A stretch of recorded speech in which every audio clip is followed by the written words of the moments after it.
3 दिन पहले मैंने शाही आज्ञा मांगकर एक ऐसे आदमी से शादी की जो जंग में शहीद हो गया और मैं विधवा हो गई। आज मैं मंदिर आई हूँ उसकी आत्मा की शांति के लिए दिया जलाने। परलोक में उससे बस यही मांगती हूँ कि मुझे जिंदगी भर ऐशो आराम की जिंदगी दे और उसकी सारी दौलत मेरे हाथ लगे।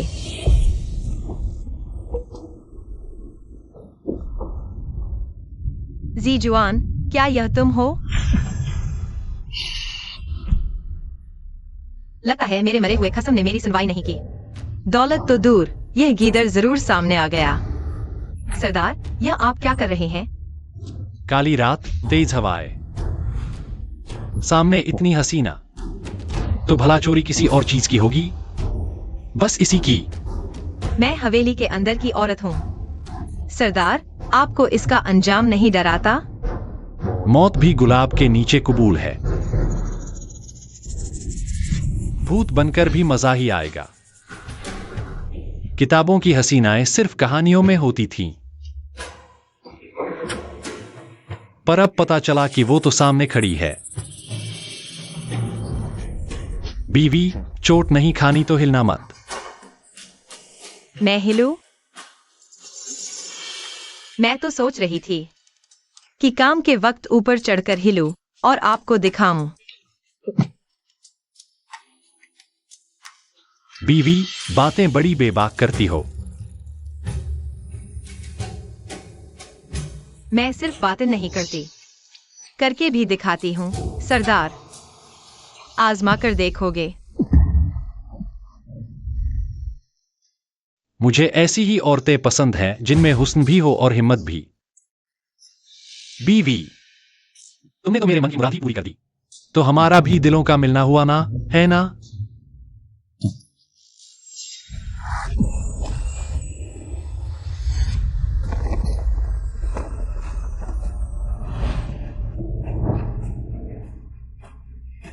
मालकिन, प्रणाम।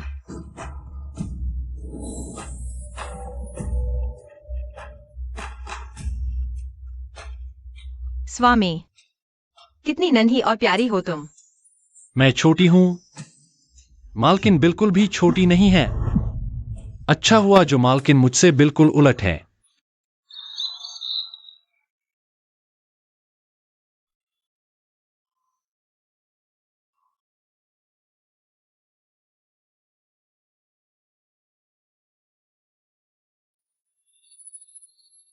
मालकिन के तो कमाल है। हरकत भी कितनी सुंदर और जबरदस्त है। भगवान करे वो जल्दी मरे और किसी बीमारी से तड़प कर मरे। पहले आप नहा धो लीजिए, बीवी साहिबा। रुको,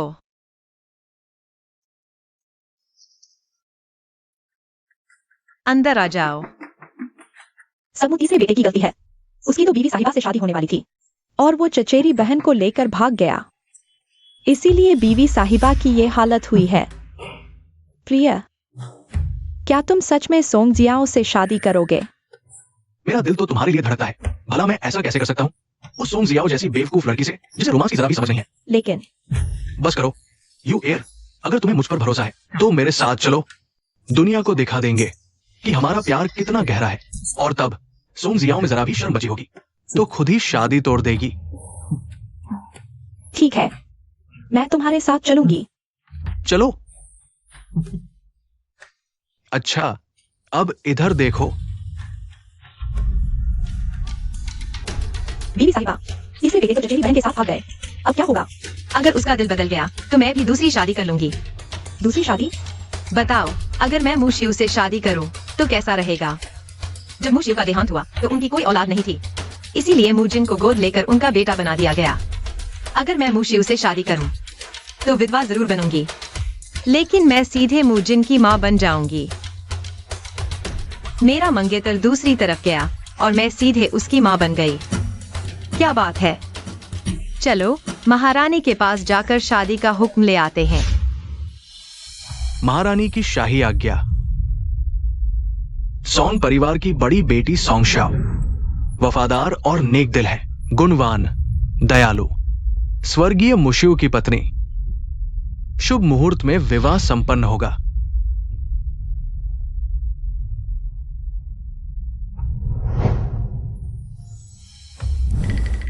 मुझे तो ये ठीक लगता है, खासकर कल रात के बाद। विधवा होने के फायदे और भी साफ नजर आ रहे हैं।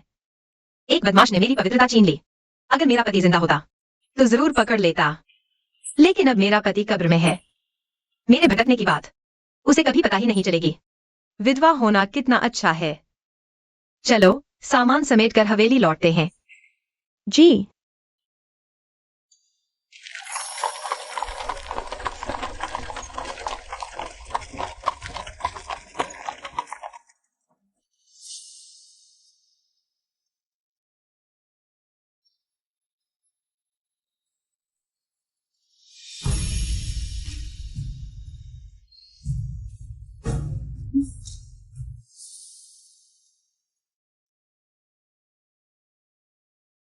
छोटी मालकिन, आप लौट आए। हवेली में सब ठीक है। जी मालकिन, तीसरे बेटे और ल्यूईवेयर शायद लौट रहे हैं। मेरा प्यारा बड़ा बेटा लौट रहा है। बहुत अच्छा। मुझे उससे एक काम है। सोंग शाओ, तुम यहाँ कैसे? कैसा जिन? मेरा नाम तुम्हारे मुंह से शोभा नहीं देता। क्या मैंने पहले नहीं बताया था तुम्हें? मैं तुमसे कभी शादी नहीं करूंगा। तुम्हें शर्म भी नहीं आती? बेशर्म औरत। जिन भैया, बहन को ऐसे मत बोलो, उसे दुख होगा। इतनी बेशर्म औरत, दुख क्या जाने? सोंग शाओ, तुम्हें शादी की इतनी चाह है, मर्द की इतनी भूख है, जल्दी है तो और ढूंढो। मैं नहीं करूंगा शादी। बहन, जिन भैया की कड़वी बातों का बुरा मत मानो। जबरदस्ती का लड्डू मीठा नहीं। तो जिद मत करो, वरना लोग हंसेंगे। मेरी शादी की चिंता मेरे प्यारे बड़े बेटे और प्यारी बहन को करने की जरूरत नहीं। मैं शादी कर चुकी हूँ। हाँ, कर चुकी हूँ। किससे की? और कोई नहीं, तुम्हारे पिता। क्या क्या कहा? किसके पिता से शादी कर ली? बहन, ऐसी बेशर्मी भरी बातें यूं ही नहीं कही जाती, दुनिया हंसेगी। भला ऐसी बात का मैं मजाक क्यों बनाऊंगी? मैंने सच में सरदार मुझसे शादी की है। जिन सरदार का सौतेला बेटा है, तो वही तुम्हारे पिता हुए और मैं तुम्हारी माँ। बेटा, प्रणाम तो करो। अब आगे से मुझे देखकर माँ ही कहना पड़ेगा। बकवास बंद करो। कौन तुम्हें माँ कहेगा? रिश्ते में तो अब तुम्हें मुझे माँ कहना ही होगा, चाहे कोई भी कहे। और ये शादी तो महारानी की शाही आज्ञा से हुई है। अगर जिन्हें मुझे माँ नहीं कहना चाहता, तो क्या वो महारानी की आज्ञा को नकार रहा है? महारानी का नाम लेकर मुझे दबाना चाहती हो? बंद करो ये दिखावा। मैं तो सिर्फ सच कह रही हूँ, इसमें दिखावा कैसा? आगे चलकर जब चचेरी बहन जिन एर से ब्याहेंगी, तो हम सास बहू बन जाएंगी। चचेरी बहने से सास बहू का रिश्ता कितना बड़ा कर्मों का फल है। तुम तीसरे बेटे लीजी, बुजुर्ग मालकिन ने तुरंत बुलाया है। मेरे प्यारे बेटे, तुम और तुम्हारी चचेरी बहन पहले बुजुर्ग मालकिन के पास जाओ। तुम्हारे पिता के लिए प्रार्थना करके थक गई हूँ, मैं आराम करने जाती हूँ। तुम हाँ, बहुत थकान हुई होगी। मरे हुए खसम को सींग पहनाना आसान काम थोड़े ही है। जिन भैया, तुमने सुना? अभी सोंगजियो ने तुम्हें बेटा कहा। कैसा बेटा? किसे कह रही हो बेटा? जिन भैया, मेरा वो मतलब नहीं था। मैं ये सब सोंग जियो की चाल है। जिन भैया, तुम्हारा मतलब है? वो मेरे करीब आने के लिए किसी भी हद तक जा सकती है, यहां तक कि मेरे छोटे पिता से शादी कर ली। कितनी शातिर और जहरीली है, मगर उसकी ये चालाकी काम नहीं आएगी। मैं हरगिज नहीं होने दूंगी कि वो इस हवेली में रहकर हमारी आंखों में खटकती रहे। चलो पहले दादी माँ के पास चलते हैं। मालकिन, आपने सुबह से कुछ खाया नहीं, जरूर भूख लगी होगी। ये दासी अभी रसोई से आपके लिए खाना लेकर आती हूँ। याद रखना, थोड़ा ज्यादा ही लाना। जी, ये दासी अभी जाती है।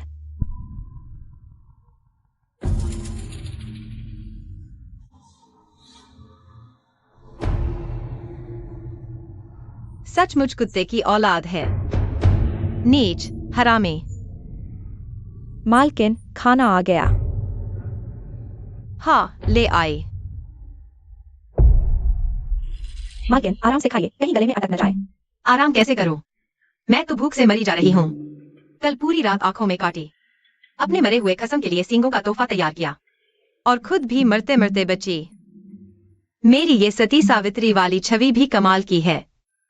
मालकिन, आप खाइए, मैं रसोई से आपके लिए चिकन सूप लेकर आती हूँ। मालकिन, मालकिन, बहुत बड़ी मुसीबत आ गई। इतना क्यों घबरा रही है? पीछे कोई कुत्ता पड़ा है क्या? ये दासी अभी सूप बनाते वक्त कुछ बातें सुनकर आई है। पता चला है कि सरदार म्यू शियू जिंदा हो सकते हैं। क्या कहा? म्यू शियू जिंदा है? जी, सरदार म्यू शियू शायद जिंदा हों। और किसी ने उन्हें अपनी आंखों से देखा भी है। कल रात मैंने दीवार लांघी, आज वो जिंदा वापस आ गए। मतलब वो गड्ढे से बाहर निकला और अब मेरी बारी है। मालकिन, अगर सरदार सच में जिंदा निकले तो आपकी किस्मत तो पलट जाएगी। हाँ, मेरी किस्मत वाकई पलटने वाली है। कैसी किस्मत? वो मौत का साया है। मैंने सोचा था कि मैं और मुशियो सिर्फ नाम के पति पत्नी हैं, लेकिन ये पति पत्नी का रिश्ता कहाँ है? ये तो जानलेवा रिश्ता है। अगर वो जिंदा है तो मेरी मौत पक्की है। बीवी, आपको क्या हुआ? कुछ नहीं हुआ, मैं तो बस बहुत खुश हूं। खुश? खाना हटा दो। बीवी, आप खाना नहीं खाएंगी? नहीं खाऊंगी। मुशियो के जिंदा होने की खबर सुनकर मैं खुशी से इतनी भर गई कि खाना नहीं खाया जा रहा। लेकिन क्या तुम्हें सच में यकीन है कि मुशियो जिंदा है? यह दासी ने तो बस रास्ते में कुछ सुना था। सच झूठ का दावा नहीं कर सकती। क्यों ना हम बड़ी मालकिन के पास चलें? बड़ी मालकिन को जरूर पता होगी। चलो, बड़ी मालकिन के पास चलते हैं।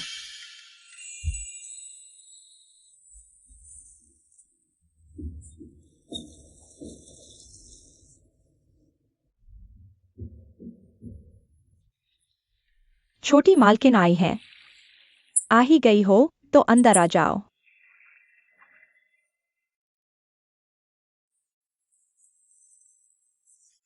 पोती आपको प्रणाम करने आई है।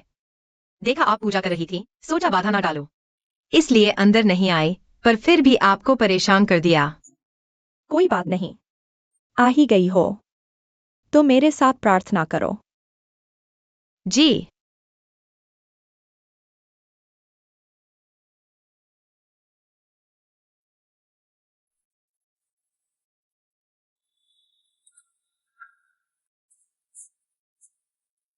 दादी माँ, यह दासी इस बार आपसे कुछ कहना चाहती है। क्या बात है?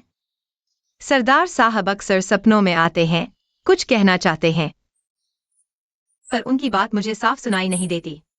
मुझे लगता है कहीं ऐसा तो नहीं कि परलोक में उन्हें किसी चीज की कमी हो रही है, इसलिए वो मुझे सपना दे रहे हैं।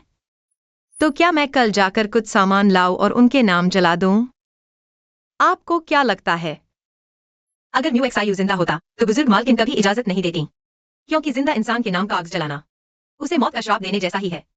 एक्सायूअर चिट्ठी भेज चुका है। वो जल्द ही घर लौट आएगा। बस यही बात है जो अभी सोने एक्सायूअर को नहीं बताई जा सकती। कहीं वो घबरा न जाए। बेहतर होगा एक्सायूअर के लौटने तक इंतजार करें और उसे एक खुशखबरी दें। अगर तुम्हें जलाना ही है तो जला दो, मगर कुछ दिन रुक कर जाना। इन दिनों बहुत ठंड है। कुछ दिनों में एक्सायूअर लौट ही आएगा। फिर स्वाभाविक है जलाने की जरूरत ही नहीं पड़ेगी। जी, यह दासी आपकी बात मानती है। क्या बात है, जलाने की इजाजत मिल गई तो इसका मतलब न्यू एक्सायू जिंदा होने वाली बात बिल्कुल बेबुनियाद अफवाह है। वो मर चुका है, अब मैं चैन से जिंदगी जी सकती हूँ। कितनी बड़ी खुशखबरी, कितनी बड़ी खुशखबरी। हे भगवान, मेरे पोते की रक्षा करना, उसके बुरे दिन खत्म हो। हे भगवान, मैं और मेरे पति दोनों लोकों में सुखी रहें।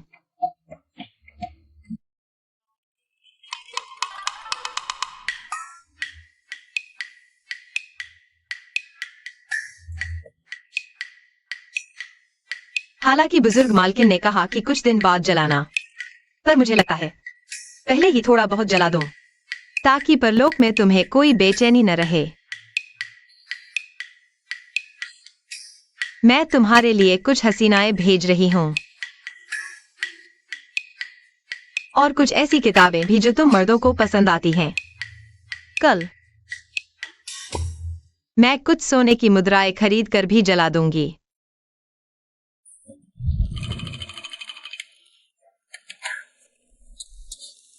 ताकि वहां तुम्हें हर चीज मिलती रहे। इसलिए जल्दी वापस मत आना, बिल्कुल मत आना।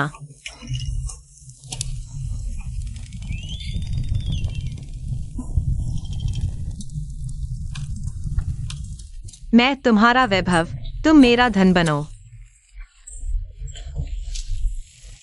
यही हम दोनों का सबसे अच्छा रिश्ता है। बिना किसी काम के कभी वापस मत आना। यहाँ आकर भी क्या मिलेगा? बीवी बेवफा निकली और पीढ़ियां सिरदर्द बन गईं। इस दुनिया में सच में कुछ भी ऐसा नहीं जो तुम्हें दोबारा खींच लाए। मालकिन, ये आप क्या कर रही है? सरदार, आप सरदार हैं? सरदार? मालकिन, मैं सरदार नहीं बल्कि हवेली का एक सिपाही हूँ। अभी आपके आंगन के सामने से गुजरा तो देखा अंदर रोशनी जल रही है। मुझे डर लगा कि कहीं कोई अनहोनी न हो गई हो, इसलिए देखने चला आया। अच्छा, तो ये बात है। जी, मैं अब आपके आराम में खलल नहीं डालूंगा। आज्ञा दीजिए। बेकार की खुशी हुई। मुझे लगा वो सिपाही सरदार ही लौट आए हैं। हाँ, बेवजह की खुशी थी। डर से तो जान ही निकल गई थी। बाल बाल बचे। हाय राम, चचेरी बहन सच में बड़ी सुहागन है। इस अंधेरी रात में भी अपने सरदार के लिए हसीनाएं भेजना नहीं भूली। बहन ने बड़ी तारीफ कर दी। मैं सिर्फ अपने खसम के लिए ही नहीं बल्कि अपने बेटे जिनेर की और भी ज्यादा फिक्र करती हूँ। इसलिए मैंने सोचा है कि जिनेर की शादी के बाद उसके लिए और भी बीवियां लाऊंगी ताकि उसका वंश बढ़े और मुंह परिवार का नाम रोशन हो। सॉन्गेक्साएओ, तुम मुझे धमका रही हो? यह धमकी नहीं बल्कि सच्चाई है। मैं ऐसा करके ही रहूंगी। अगर तुमने आज जिनेर से शादी की तो कल मैं तुम्हारे लिए कुछ और बहनें ले आऊंगी जो तुम्हारे साथ मिलकर जिनेर की सेवा करेंगी ताकि मेरा ममतामयी मां होने का धर्म निभ सके। तुम्हारी हिम्मत कैसे हुई? बहन, तुम और मैं सास बहू का रिश्ता बन सकते हैं और इस तरह बात करना घोर अपमान है। सॉन्गेक्साएओ, इतना मत उछलो। आगे देखेंगे कि किसका पाला भारी पड़ता है। मैं तो इंतजार कर ही रही हूँ। तब तुम घुटनों पर गिरकर मुझे सासू माँ बुलाती हो। मुझे पता है तू इसलिए नाराज है कि म्यूजिन ने तुझे छोड़कर मुझसे शादी की है। तेरे दिल में मेरे लिए नफरत है और तू मुझसे बदला लेना चाहती है। लेकिन मुझे कोई फर्क नहीं पड़ता। मेरा और म्यूजिन का प्यार सच्चा है, स्वाभाविक है। मैं तुझ जैसी विधवा से बहस नहीं करूंगी। अच्छा है कि तू बहस नहीं करती तो मैं इंतजार करूंगी तेरा और जिनेर का। दोनों मेरे सामने घुटनों के बल बैठकर चाय पेश करो। मालकिन, यह औरत हद से ज्यादा बदतमीज है। कोई बात नहीं, जब मैं उसकी सास बन जाऊंगी तब उसे अच्छी तरह सबक सिखाऊंगी। जल्दी से यह अंगीठी हटाओ। मालकिन, आप यह सब क्यों जला रही हैं? सरदार ने मुझे सपने में कहा कि उन्हें यह सब चाहिए, इसलिए मैंने जला दिया। मालकिन सच में बहुत समझदार हैं, लेकिन क्या यह ज्यादा नहीं हो गया? इतनी सारी औरतें, क्या सरदार उस दुनिया में इतना संभाल पाएंगे? बकवास बंद करो और जल्दी से अंगीठी हटाओ। मैं भी आराम करने जाती हूँ। छोटी मालकिन, कृपया इस दासी के साथ चलें। कहाँ जाना है? हवेली के मुख्य द्वार पर। बड़ी मालकिन भी वहीं है। ठीक है।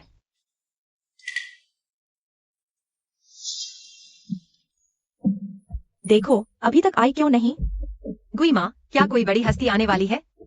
छोटी मालकिन, थोड़ी देर में आपको खुद पता चल जाएगा।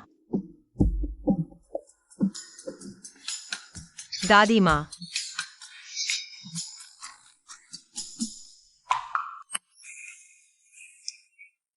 जिनेर, आज इतनी ठंड है, तुमने चोगा क्यों नहीं पहना? अगर ठंड लग गई तो तेरी माँ को चिंता होगी। सॉन्गेक्साएओ, मेरे सामने ये नाटक मत कर। तू मुझे पा नहीं सकी इसलिए हर तरह से मुझे परेशान करती है। तू कितनी जहरीली है। जिनेर, चाहे पहले जो भी हुआ हो, अब हम सच में मां बेटे हैं। तेरा यह बर्ताव बिल्कुल गलत है। लोग हंसेंगे। मुझे उपदेश मत दे। माँ तुम्हें उपदेश नहीं दे रही। मेरे सामने बार बार माँ माँ मत कर। सुन ले, तुझे माँ कहना मेरे लिए नामुमकिन है। तुम दोनों चुप रहो। दादी माँ, देखिए, आ गए। इतनी बड़ी धूमधाम।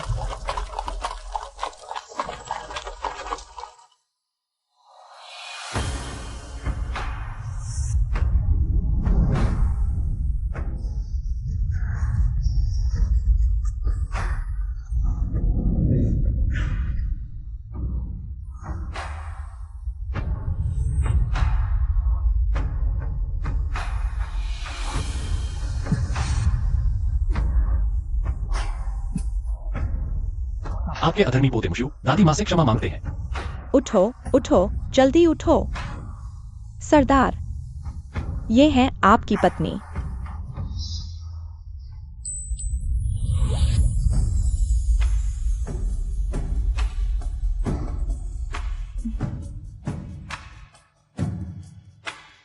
सरदार, मुझे पता है पत्नी ने ये बात दिल से मान ली। मैं मृत हालत में था, फिर भी मेरी तस्वीर के साथ मुझसे ब्याह रचाया। ये समर्पण सच में दिल छू लेने वाला है। आपके पति आपको प्रणाम करते हैं। निश्चिंत रहिए पत्नी, अब मैं आपका साथ कभी नहीं छोड़ूंगा। सरदार, आपने तो बहुत बड़ी बात कह दी। साथ नहीं छोड़ेंगे, पर मुझे जिंदा गाड़ जरूर देंगे। पत्नी, ये क्या कह रही हैं आप? मुझे पता है। सरदार लौट आए हैं, मैं बहुत खुश हूँ।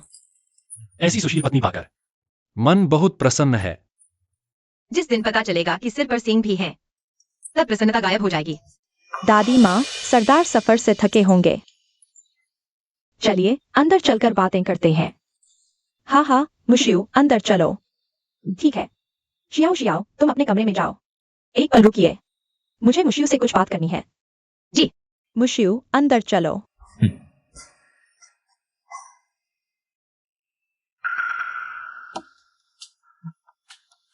ये मत सोचना कि पिता के लौटने से तुम्हारे दिन बहुर जाएंगे। सुन लो, पिता का लौटना यानी तुम्हारे अच्छे दिनों का अंत। इस बार उसने सही कहा। मेरे अच्छे दिन सच में खत्म होने वाले हैं। बहुत अच्छा, सरदार लौट आया। अब इस बार हम उन लोगों को दिखा देंगे जो बीवी का मजाक उड़ाते थे, ताने मारते थे। हमारी बीवी कोई विधवा नहीं है। विधवा नहीं, लेकिन अल्पायु जरूर है।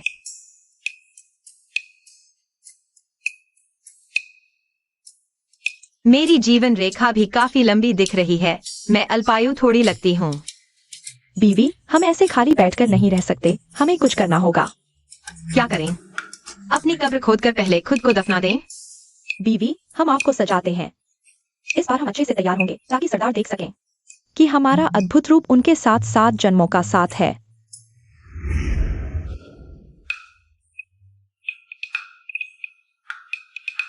बीवी, ये 2 कपड़े देखिए, आपको कौन सा पसंद है? कोई भी पहनने का मन नहीं है इस वक्त। हर एक कपड़ा कफन जैसा लग रहा है। दासी सरदार को प्रणाम करती है। यमराज आ गए।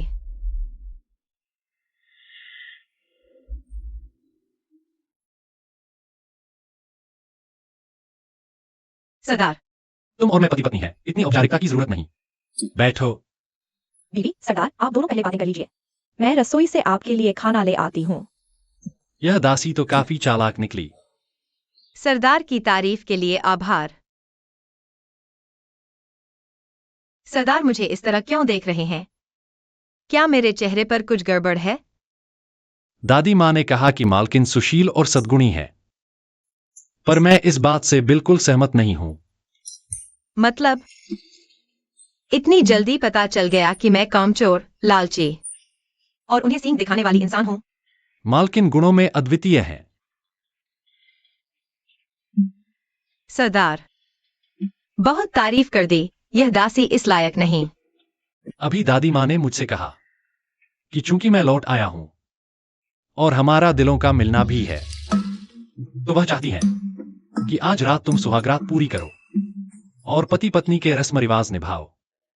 सुहागरात? तुम और मैं पति पत्नी हैं, तो फिर रस्में तो निभानी ही होंगी। सरदार जी कह रहे हैं। लेकिन सरदार अभी अभी लौटे हैं, उन्हें आराम करना चाहिए। ये सुहागरात इतनी जल्दी नहीं हो सकती।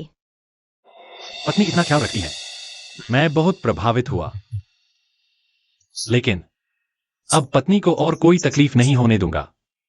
शादी में नहीं था, पत्नी अपमानित हुई। आगे से पत्नी को कभी अकेला नहीं छोड़ूंगा। पत्नी चिंता मत करो, आज से मैं पत्नी को पूरी जान से प्यार करूंगा। पूरी जान से? हे भगवान, अब तो मेरी जान ही ले लोगे। पिताजी, पिताजी, आप सच में जिंदा हैं। इतने सालों बाद जिनेर बड़ा हो गया है। हाँ, आपका बेटा बड़ा हो गया है और जल्द ही शादी करने वाला है, और वो भी उस लड़की से जो मेरे दिल के सबसे करीब है। बहुत अच्छे, तो पिता को जिनेर को बधाई देनी चाहिए। धन्यवाद पिताजी। लेकिन एक बात है जो मैं बहुत समय से सोच रहा था, और मुझे लगता है कि पिताजी से छुपाना ठीक नहीं होगा। क्या बात है? वो बात पिताजी के साथ रहने वाली इस औरत के बारे में। जिनेर, बदतमीजी मत करो। ये तुम्हारी माँ है। कैसी माँ? पिताजी, इसके धोखे में मत आइए। इसने आपसे शादी इसलिए नहीं की कि ये आपसे प्यार करती है, बल्कि इसका कोई और ही मकसद है। ये बदला लेना चाहती है। बकवास मत करो। मैं सच कह रहा हूं। सोंगिक सायो वो अपनी पवित्रता बहुत पहले खो चुकी है। वो पिताजी के लायक ही नहीं है। मेरी पवित्रता भंग होने की बात क्या म्यूजिन को पहले से पता है? उसे कैसे पता चला? अब मैं क्या करूं? तुम कह रही हो कि वह पवित्र नहीं है? इसका क्या मतलब है? पिताजी को पता होना चाहिए कि एक औरत के लिए सबसे जरूरी है उसकी पवित्रता और शालीनता। लेकिन ये सोंगिक सायो, ये तो बेशरम है और दिल की बहुत काली है। मुजिन, अपनी जुबान पर काबू रखो। मैं जो कह रहा हूं वो पूरी सच्चाई है। पिताजी, आप देखिए, ये खत सोंगिक सायो ने पहले मुझे लिखा था। इसमें जो लिखा है वो सब शर्मनाक है। जो औरत शादी से पहले ही मर्दों को फंसाती फिरे, उसे तो पवित्र कहा ही नहीं जा सकता। ओह, तो म्यूजिन मेरी पवित्रता पर सवाल उठा रहा था। किसी और मर्द की बात नहीं, बल्कि इस घटिया खत की। मुझे तो याद ही नहीं कि मैंने म्यूजिन को कभी कोई खत लिखा हो। और हाँ, उसने पिताजी से शादी की है सिर्फ मुझसे बदला लेने के लिए। तो ऐसी काली औरत इस हवेली में हरगिज नहीं रह सकती। पिताजी, आप तुरंत इसे तलाक दे दीजिए। सरदार, तीसरे बेटे ने ठीक ही कहा। मुझ जैसी गवार औरत आपके काबिल ही नहीं है। मुझे तलाक दे दीजिए। जल्दी से मुझे आजाद कर दीजिए। मेरे लिए तो यह तलाक किसी नए जन्म से कम नहीं होगा। चलो, कम से कम तुझे अपनी औकात तो पता है। पिताजी, जब ये खुद ही कह रही है तो आप इसे तलाकनामा दे क्यों नहीं देते? मोशु, अंदर आओ। सरदार, मुजिन को नीचे ले जाओ। बस बड़े डंडे मारो। वजह, माँ का अपमान और अदब न करना। जो आज्ञा। पिताजी, आपको होश तो है? मुझे पूरा होश है। सोंगशियाओ मेरी पत्नी है। तुमने उससे बदतमीजी की। सजा तो बहुत कम है। शियाओ शियाओ, क्या मैंने सही किया? सरदार, तीसरे बेटे का इरादा शायद बुरा नहीं था। कहते हैं ना, बेटे को चोट लगे तो माँ का कलेजा फटता है। अगर तीसरे बेटे को डंडे पड़े तो मेरा दिल टूट जाएगा। सोंगशियाओ, यहां नाटक मत करो। मगरमच्छ के आंसू बहाना बंद करो। सुन लो, मुझे तुम्हारी रहमत नहीं चाहिए। चुप रहो। तुमने अपनी माँ से इतनी बदतमीजी की, फिर भी वह तुम्हारे लिए बोल रही है। वह इतनी दयालु और नेक है, और तुम उसके बेटे होकर उस पर झूठे इल्जाम लगाते हो। ये तो बेशर्मी है। सरदार, रहने दीजिए। तीसरे बेटे ने मुझे कभी अपनी मां माना ही नहीं। जब से मैं इस घर में आई हूं, इसने एक बार भी मुझे नहीं बुलाया। लेकिन तुम्हारे दिल में क्या मैं इस लायक भी नहीं कि ये मुझे मां कह सके? तुम अच्छा, तो ऐसी बात है। मुजिन, पहले घुटनों पर बैठ। पहले अपनी माँ को प्रणाम कर। मैं उसे मां बुलाऊं? सपने में भी नहीं। सरदार, रहने दीजिए। हर चीज जबरदस्ती नहीं होती। मालकिन बड़ी दयालु हैं, लेकिन घर के अपने नियम होते हैं। यह मामला यूं ही नहीं छोड़ा जा सकता। म्यूजिन ने बड़ों का अपमान किया है, सजा तो बनती है। ले जाओ इसे और 15 डंडे जड़ो। कोई है? मुझे छोड़ो। सोंगिक सायो, सुन ले, मुझे तेरी झूठी दया नहीं चाहिए। मुझे तेरी हमदर्दी की जरूरत नहीं। एक दिन मैं जरूर तेरा असली चेहरा सबके सामने लाऊंगा। पिताजी, आप सोंग सायो का साथ देकर अपने ही बेटे को सजा दे रहे हैं। ये सरासर अंधापन है, अंधापन। ले जाओ इसे।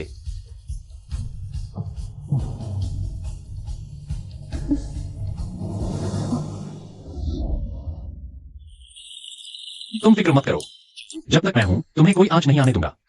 शुक्रिया सरदार, मुझे कोई शिकायत नहीं है। बस चिंता इस बात की है कि कहीं आपके और जिनेर के बीच दरार न आ जाए। इतनी समझदार पत्नी पाकर मैं सचमुच खुशनसीब हूं। आज रात पत्नी के साथ सुहागरात मनाने का ख्याल मन में बड़ा उत्साह भर रहा है। सच में बेसब्री से इंतजार है। पर क्या आपको भी मेरी तरह ही इसका इंतजार है? नहीं, बिल्कुल नहीं। मुझे न कोई उत्साह है न कोई इंतजार। क्या हुआ मालकिन, तबीयत तो ठीक है?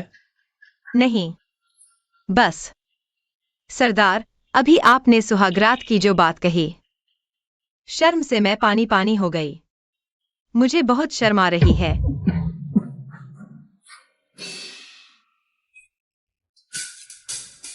सरदार, आप ठीक तो हैं? दर्द भले ही ज्यादा नहीं हुआ, लेकिन मुझे साफ महसूस हुआ कि वो मुझे जान से मारने पर उतारू थी। अरे, मारती है तो प्यार करती है, इसका मतलब वो दिल से आपको चाहती है। बस करो, ज्यादा मजाक मत करो। जाओ देखो अभी सोंगे साये क्या कर रही है। जो हुक्म।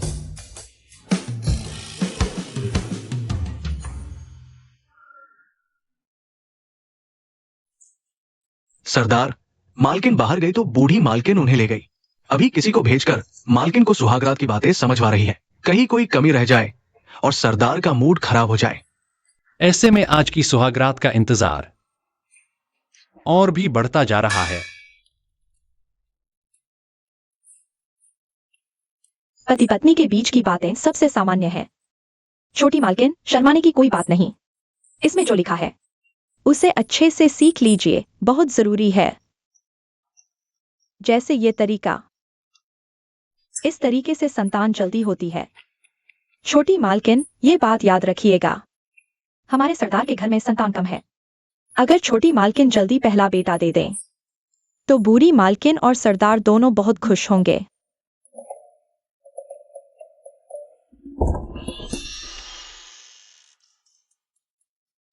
मालकिन, मालकिन, आप लौट आई। लौट आई। गुस्से का घूंट पीकर और गंदी बातें सुनकर लौटी हूं। मालकिन, सरदार अंदर आपका इंतजार कर रहे हैं, जल्दी जाइए। हूं।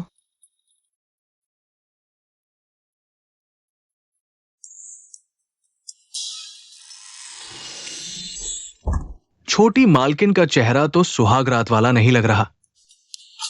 ऐसा लग रहा है जैसे श्मशान जा रही हो।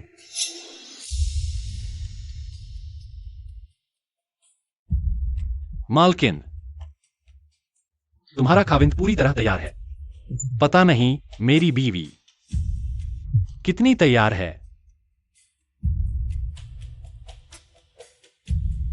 मैं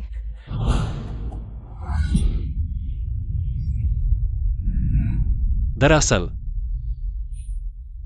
बीवी को कुछ भी तैयार करने की जरूरत नहीं। सब कुछ तुम्हारे खाविंद पर छोड़ दो। सब खत्म। क्या मेरी पवित्रता का राज खुलने वाला है? छोटी मालकिन को जो कहना था कह दिया।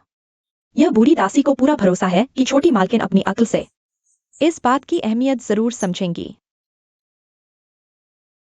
हाँ, जल्दी बेटा होना हवेली और उनके लिए भी अच्छा है। बड़ी मालकिन, मालकिन, सोम परिवार आया है। सरदार के वापसी की खबर मिली। वो बहुत खुश हैं और सरदार से मिलने को बेताब हैं। अभी वो सरदार के आंगन की तरफ बढ़ चुके हैं। छोटी मालकिन और सरदार की सुहागरात है।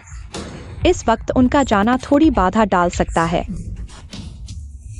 चलो देख कर आते हैं।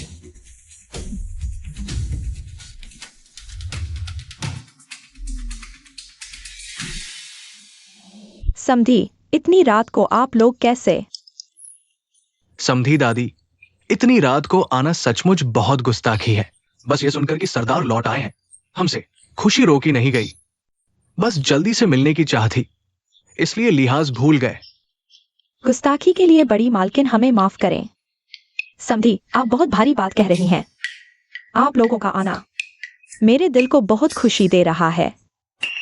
बस आज की रात शूर और श्याओ श्याओ की सुहाग रात है, इसलिए उनका बाहर आकर मिलना मुश्किल है। समधी, पहले मेरे आंगन में चलकर बैठिए। कल मैं मुशु को श्याओ श्याओ के साथ सोंग हवेली भेजूंगी आप लोगों से मिलने। ठीक है। आइए।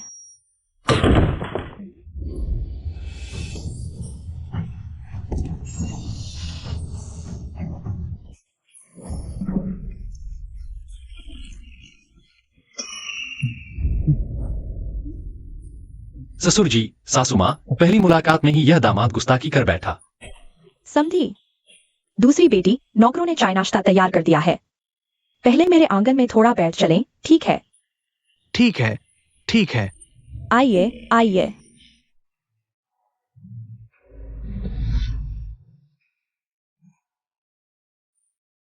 क्या हमने शर्मिंदगी उठाई?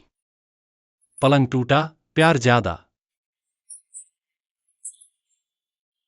आप मजाक मत कीजिए। मजाक नहीं कर रहा, ये तारीफ है। मुझे बहुत पसंद आई। बिस्तर पर तुम्हारा वो जोश।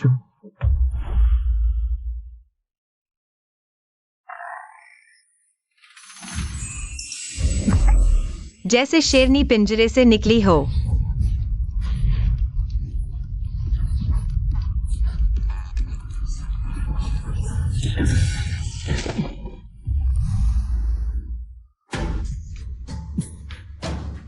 प्रिय, अभी जाओ और मुशु को बुलाओ। कोई वैद्य ही बुला लो मुझे दिखाने के लिए। ठीक है, मैं अभी जाती हूँ।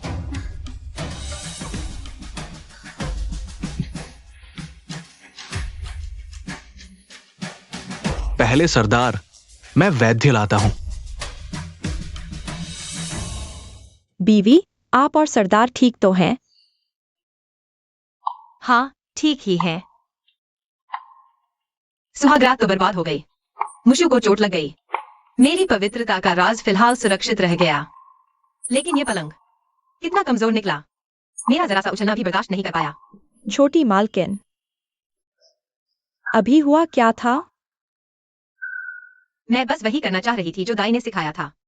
सुहागरात पर थोड़ी और कोशिश करनी चाहती थी, लेकिन नहीं। गलती से कोशिश जरूरत से ज्यादा हो गई। दाई, क्या मेरे माता पिता अभी भी हवेली में हैं? वो अभी भी बुजुर्ग मालकिन से बात कर रहे हैं।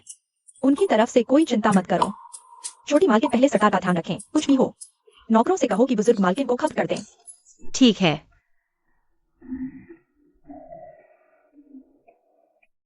सरदार,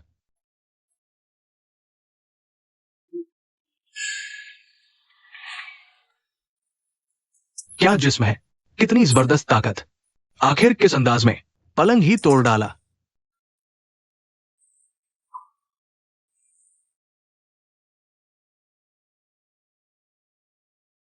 सरदार, पहले आपको अपनी कमरबंद खोलनी होगी।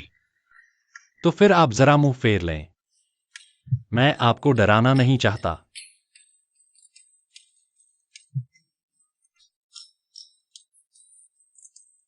अरे सरदार, आपकी चोट तो बहुत गहरी है। तुम्हारा मतलब है बेकार हो गया, बर्बाद?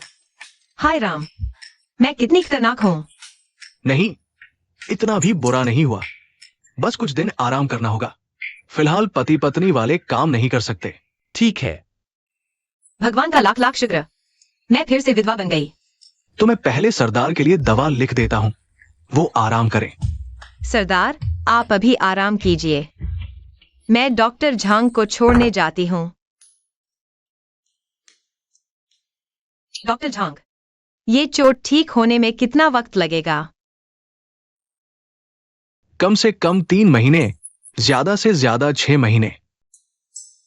छोटी मालकिन, अगर आपका और कोई हुक्म नहीं तो मैं इजाजत चाहूंगा। अच्छा।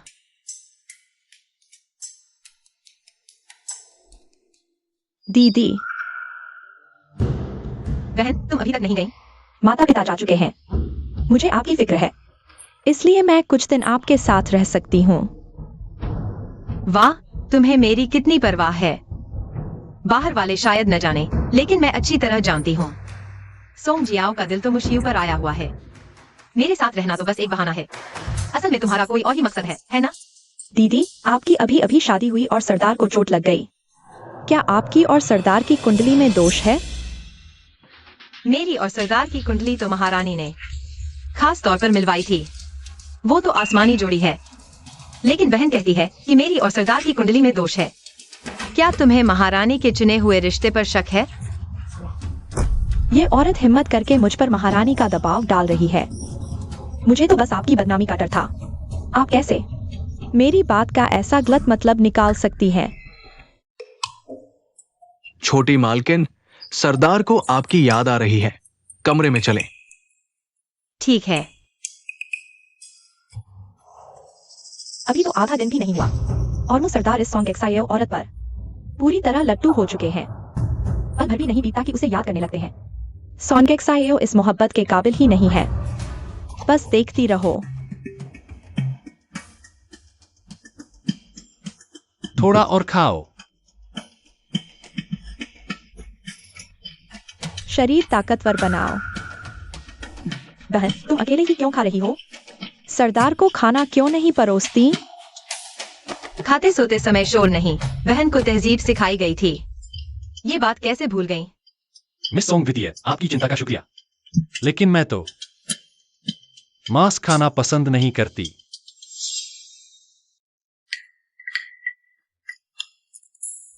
मुझे भले ही मांस पसंद न हो, पर बीवी के हाथ का परोसा मांस बहुत लजीज लगता है। चचेरी बहन, तुमने कहा था न कि छोटी मालकिन के लिए कुछ लाई हो। बहन ने याद न दिलाया होता तो मैं भूल ही जाती।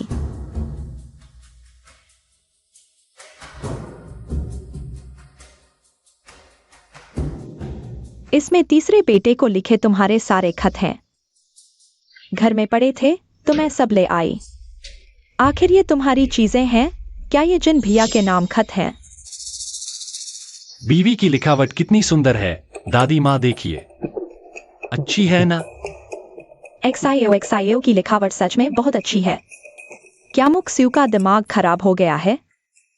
सोंगेक्सायो का मुजिन को खत लिखना बदचलनी है और ये तारीफ कर रहा है। क्या ये मौत से वापस लौटने का साइड इफेक्ट है? ऐसी बीवी पाकर जो हसीना भी हो और समझदार भी। मैं सच में बहुत खुशनसीब हूँ।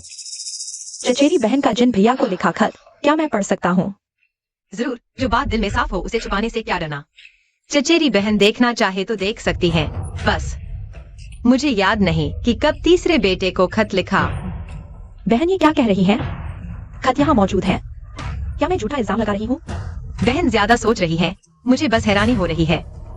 तुम पहले खत ही पढ़ लो।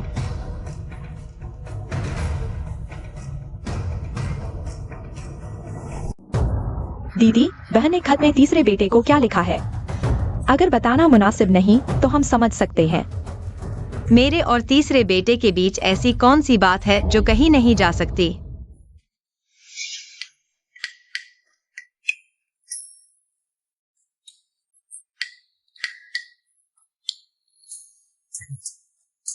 बीवी, ये खत तो मुझे लिखा गया है। मुशियो, बस एक नजर तुमने जो फेरी, सुबह शाम तुम्हारी याद में डूबी रही। ये क्या हुआ? मैंने तो जिजुआन से कहा था कि सारे खत कोरे कागज में बदल दे, लेकिन अब ये उल्टा। मुशियो के नाम का इश्क वाला खत कैसे बन गया? सरदार, मैंने अपने आदमी भेजकर सोंगजियाओ की पोटली की तलाशी ली।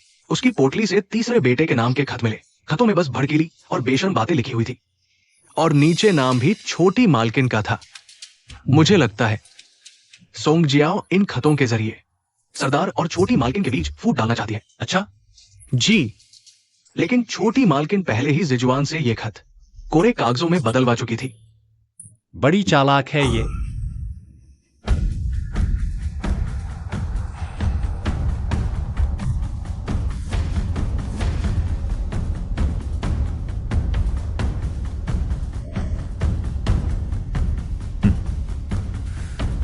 कोरे कागज हटाकर ये सब रखवा दिया।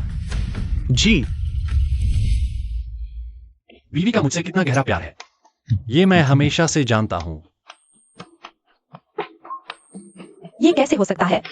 ये खत तो तीसरे बेटे को नहीं लिखे गए। कैसे? सोंग की दूसरी बेटी, ये मुजिन भी शियाओ शियाओ का ही बेटा है।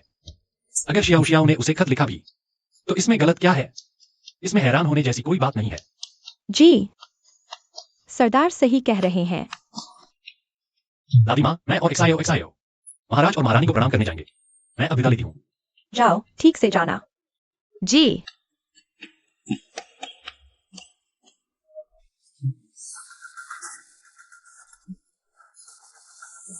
सौंजियाओ ये बेवकूफ है, काम तो कर नहीं पाती, बस बिगाड़ देती है।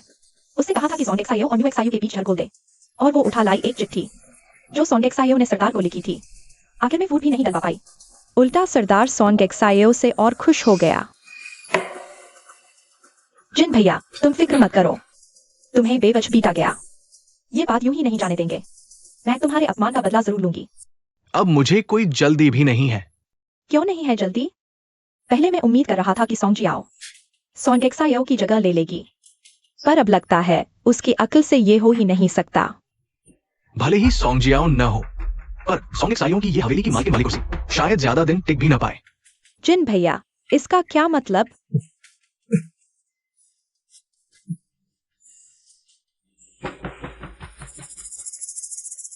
तुम नहीं जानती, महारानी हमेशा से चाहती थी कि पिताजी उनकी मायके वाली भतीजी शेनरू से शादी करें। फिर पिताजी की मौत की खबर आई, तब महारानी का इरादा ठंडा पड़ गया।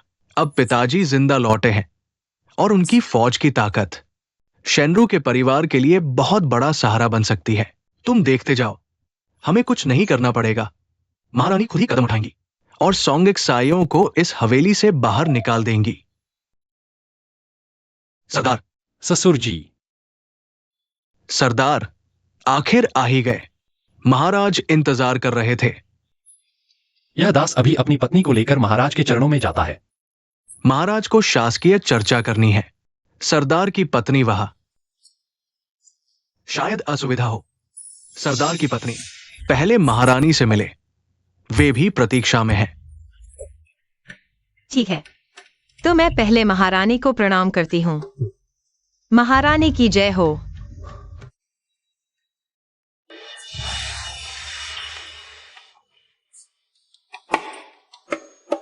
उठो। धन्यवाद महारानी। सरदार मुझे सकुशल लौटने पर तुम्हारा हृदय अवश्य ही बहुत प्रसन्न होगा। यह दासी सचमुच कृतज्ञ है।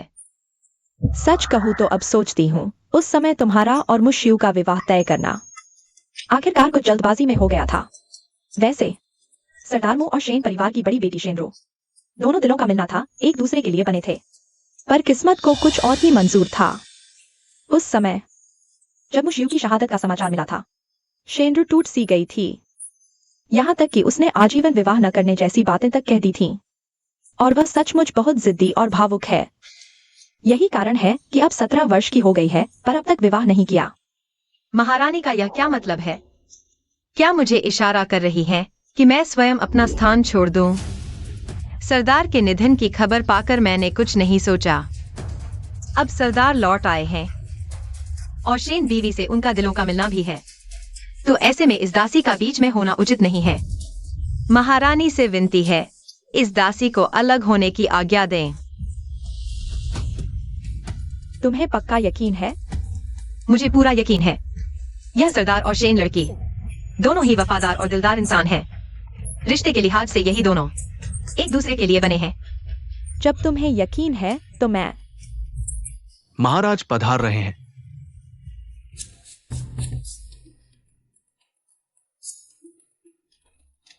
उठो।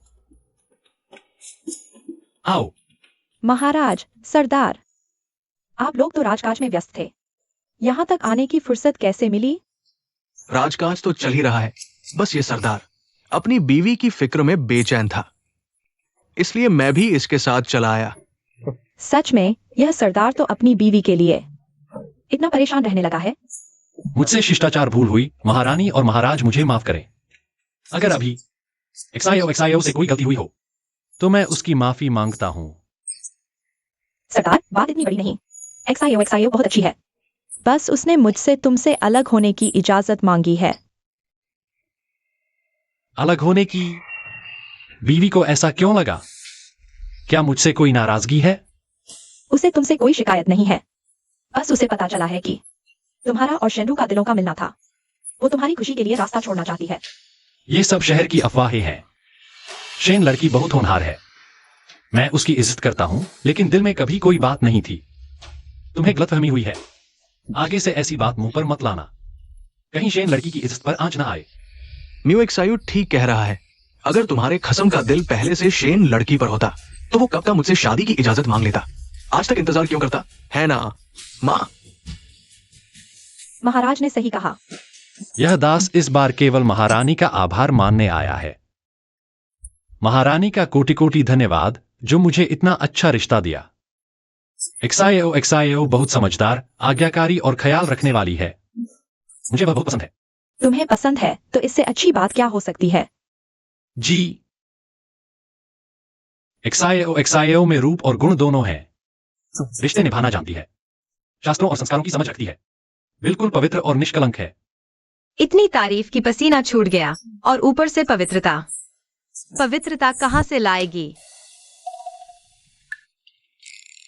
मुझे नहीं पता था कि मालकिन में दूसरों की इच्छा पूरी करने का भी गुण है। सरदार, मुझे क्षमा करें। उस समय मैं पागल हो गई थी। सोचा था कि अगर सरदार और शेन बीवी का दिलों का मिलना सच्चा है तो जरूर पूरा करना चाहिए। सरदार को बेइज्जत नहीं कर सकती। मालकिन मुझे तकलीफ से बचाने के लिए कुछ भी करने को तैयार हो गई। मालकिन का इतना गहरा प्रेम देखकर मेरा दिल भर आया। तुम चिंता मत करो, इस जीवन में मेरे साथ सिर्फ तुम रहोगी, कोई और नहीं।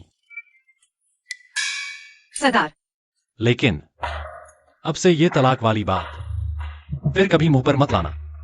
अच्छा, कसम खाओ। मैं समझायो, अगर आगे कभी तलाक की बात की तो जिंदगी भर कंगाल रहूं। कितना नीच आदमी है। तो मैं भी दुआ करती हूँ कि वह जिंदगी भर नपुंसक रहे। तुम्हारी तीसरे दिन की रस्म भी पूरी नहीं हो पाई थी, तो क्यों न आज मैं तुम्हारे साथ तुम्हारे मायके चलूं। चलो।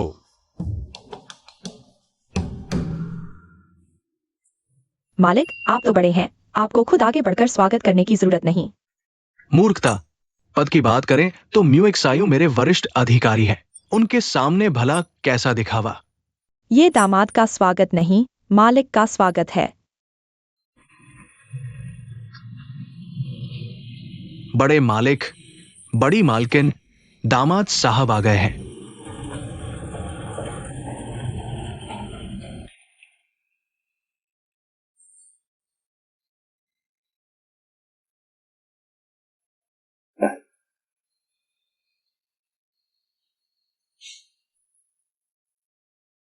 ससुर जी, सासू मां।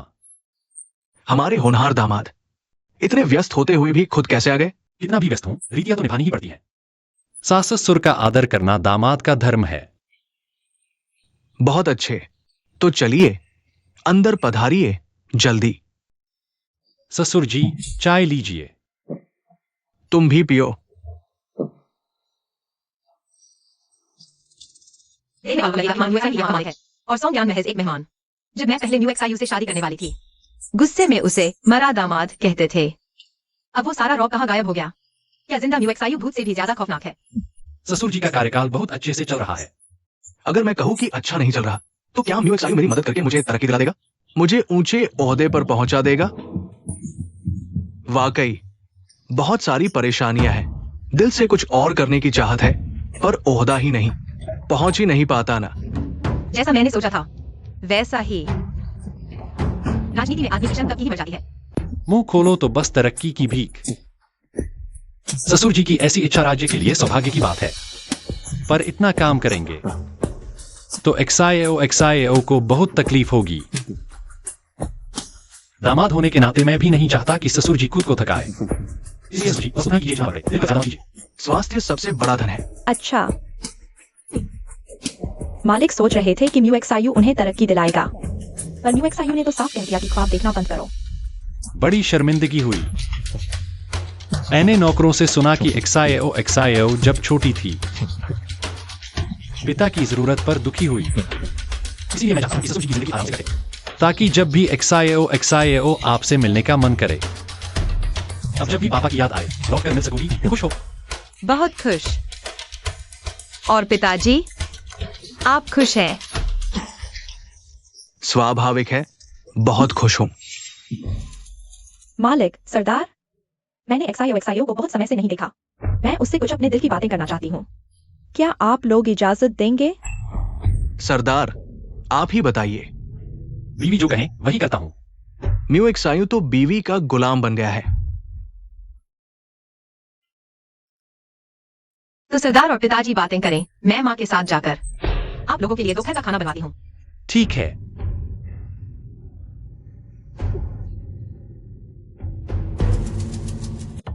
तुम भी अब बड़ी किस्मत वाली बन गई हो। म्यू एक्सायू का प्यार पा लिया, अब तो जिंदगी भर ऐश करोगी। ये सब माँ की ही कृपा है। आपने पहले मेरी कुंडली देखी थी, कहा था कि मेरी किस्मत में तो आजीवन विधवा रहना लिखा है, वरना मैं म्यू एक्सायू से कभी ब्याह नहीं करती। लेकिन अब देख रही हूँ कि माँ की नजर बिल्कुल गलत निकली। अगर मुझे पहले पता होता कि म्यू एक्सायू जिंदा लौट आएगा तो शादी की शादी नहीं होगी। सॉन्ग एक्सायू जैसी सौतेली बेटी को भेजती ही नहीं। मैं खुशकिस्मत हूँ कि मेरी नजर गलत निकली, इसलिए तुम्हें सुख समृद्धि में देखकर मेरा दिल भी सच में बहुत खुश है। अच्छा, बिल्कुल, हम तो एक ही परिवार हैं। मैं तो दिल से चाहती हूँ कि तुम हर तरह से खुश रहो, और आगे से तुम्हें अपनी बहन की थोड़ी मदद करनी होगी। जियाओ अभी हवेली में रह रही है, तुम बड़ी बहन हो, उसे इधर उधर घुमाओ फिराओ। पता नहीं माँ मुझसे कहाँ घुमाने को कह रही हैं। राजा, राजकुमार, शहजादे, क्या इनका हवेली में आना जाना नहीं रहता? तुम जियाओ को लेकर उनके महलों में जाया करो। एक्सायो, एक ही सॉन्ग खानदान की बेटियां हैं हम। तुम दोनों बहनों को एक दूसरे की मदद करनी चाहिए। अगर जियाओ की शादी अच्छी जगह हो गई तो तुम्हारा भी फायदा ही है। माँ ठीक कहती है, बेफिक्र रहिए, मैं बहन की पूरी मदद करूंगी। तुम काम देखो, मैं अपने कमरे में जाकर देखती हूँ।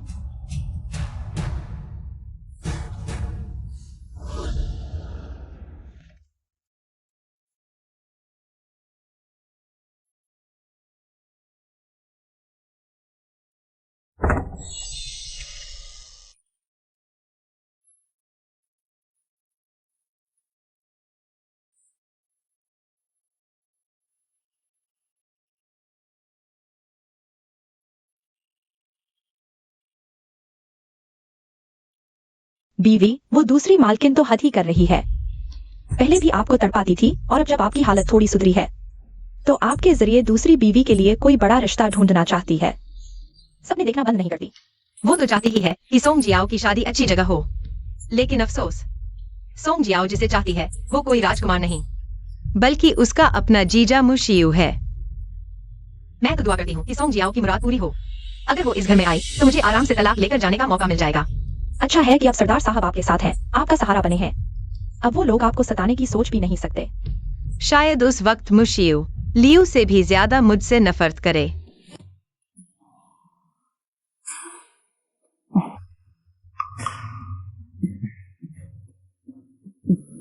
लौट आई?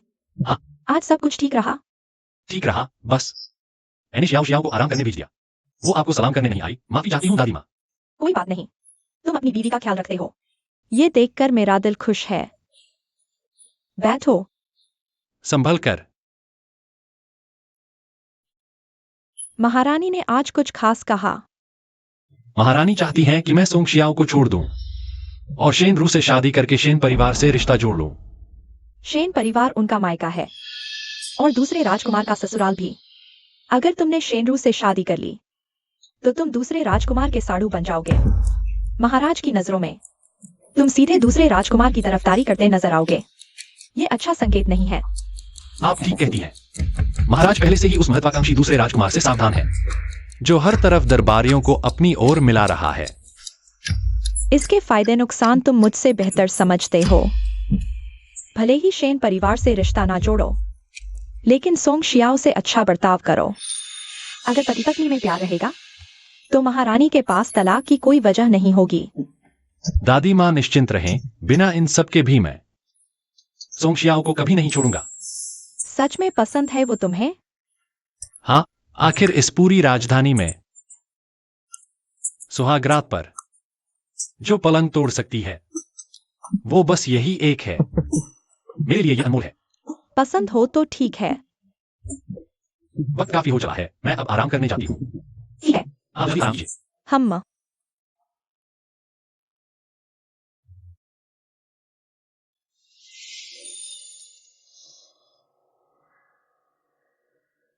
बीवी कितनी सुंदर लग रही है। सरदार जी देखेंगे तो शायद चल भी न पाए। बीवी देखिए, क्या वो सरदार जी हैं? हाँ, सरदार जी हैं। जल्दी करो, मेरे बाल और कपड़े ठीक करो।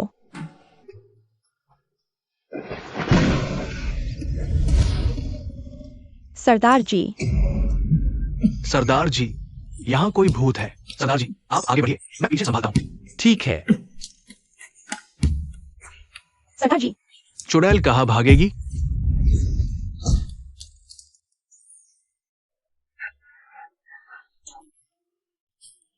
मोर रक्षक, यह क्या कर रहे हैं? अरे, ये तो सोंग की दूसरी बेटी है। मुझे क्षमा करें, मेरी आंखों ने धोखा खाया। मुझे लगा कि कहीं से कोई चुड़ैल आई है। बहुत बड़ी गलती हो गई, कृपया क्षमा करें। मोर रक्षक, आप बहुत बड़ा कह रहे हैं। धन्यवाद, आपने गुस्सा नहीं किया। वैसे सोंग की दूसरी बेटी इतनी रात को कमरे में आराम करने के बजाय इस वेशभूषा में यहाँ क्या कर रही है? मुझे नींद नहीं आ रही थी, इसलिए घूमने निकली हूँ। अच्छा, तो ठीक है, आप अपनी सैर जारी रखिए, मैं चलता हूँ।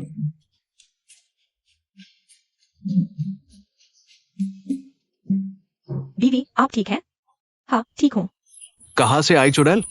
एक लात मुझसे भी खा लो।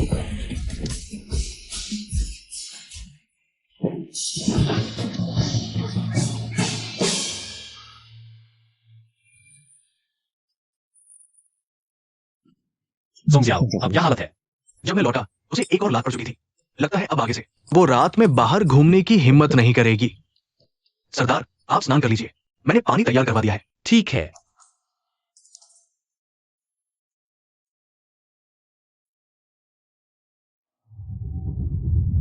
डरो मत, मैं हल्के हाथों से करूंगा। फिर वही सपना आया, उस आदमी का जिसने मेरी पवित्रता छीन ली। अफसोस, उस वक्त उसका चेहरा नहीं देख पाई, सिर्फ कमर पर एक निशान याद है। अब उसे ढूंढूं कैसे? सरदार, पानी तैयार है, आप स्नान कर सकते हैं।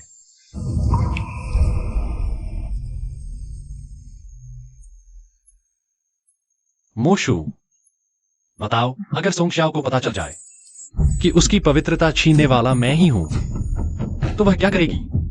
किसने सोचा था कि उस रात सरदार जिससे टकराए थे वो किस्मत से खुद मालकिन ही निकलेंगी।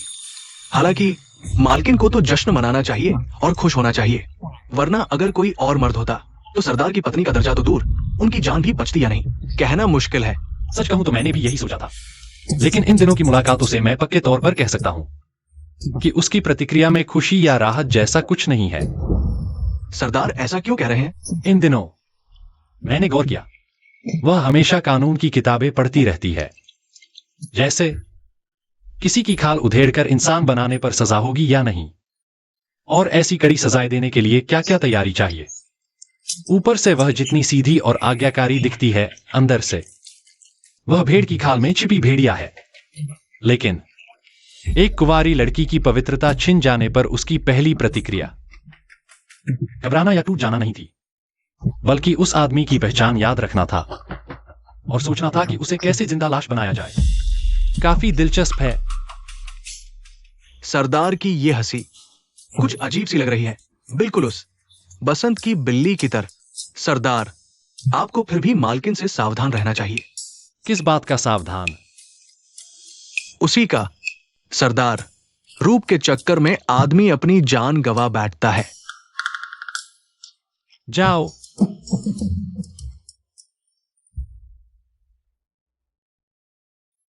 बीवी अभी पानी लेने गई थी तो किसी को कहते सुना, दूसरी बीवी की तबीयत ठीक नहीं है।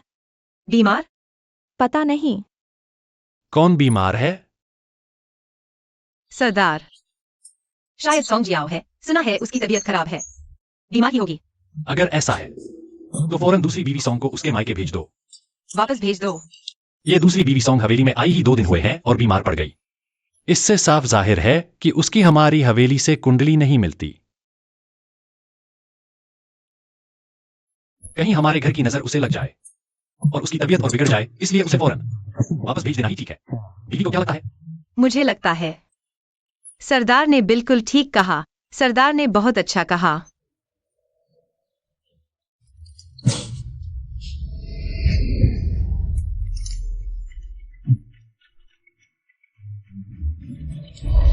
बीवी खूब तारीफ करती है। आपकी तारीफ से मेरा दिल ही धड़कने लगा है। सर, सरदार तारीफ के काबिल नहीं।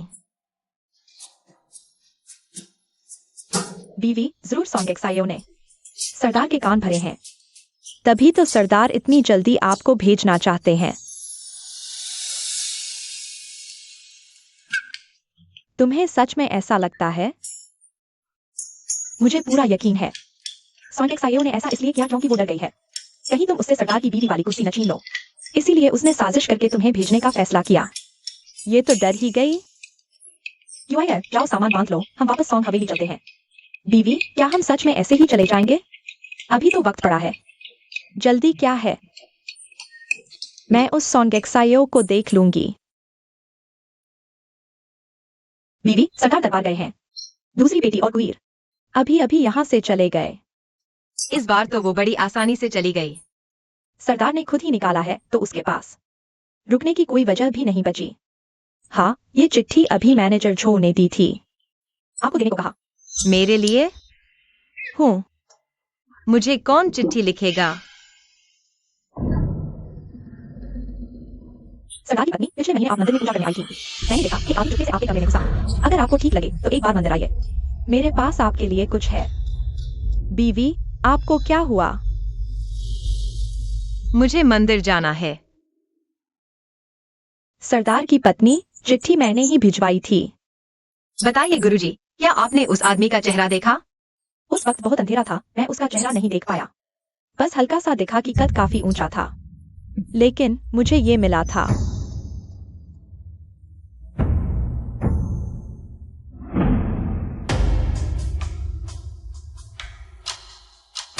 धन्यवाद गुरुजी। प्रभु कृपा रहे। सरदार की पत्नी, बेफिक्र रहिए, ये बात मेरे पेट में ही रहेगी। मैं किसी से नहीं कहूंगा। धन्यवाद गुरुजी।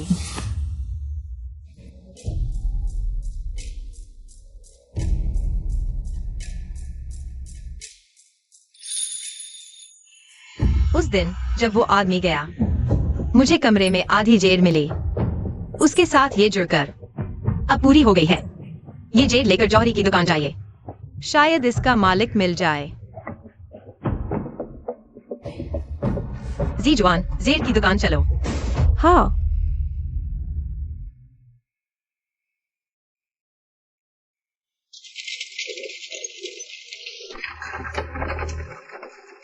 दुकानदार, आप बहुत अनुभवी हैं, जरा इस जेड को देखिए। क्या आपने इसे पहले देखा है? हाँ हाँ, मालूम है। इस जेड की नक्काशी मैंने ही की थी। उस वक्त पूरे 1 महीने से ज्यादा लगे थे। यही वो नक्काशी है जिस पर मैंने सबसे ज्यादा वक्त लगाया। इतने साल बीत जाने के बाद भी मुझे ये अच्छी तरह याद है।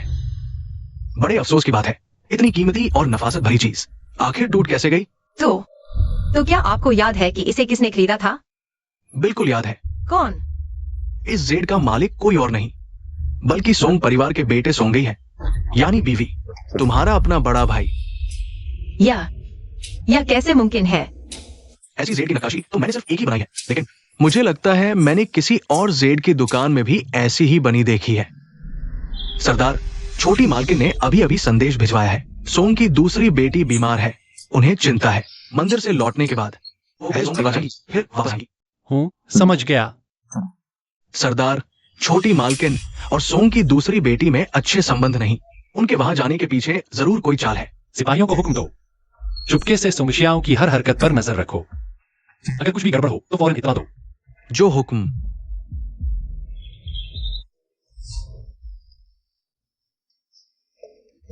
तुम फिर कैसे लौट आई?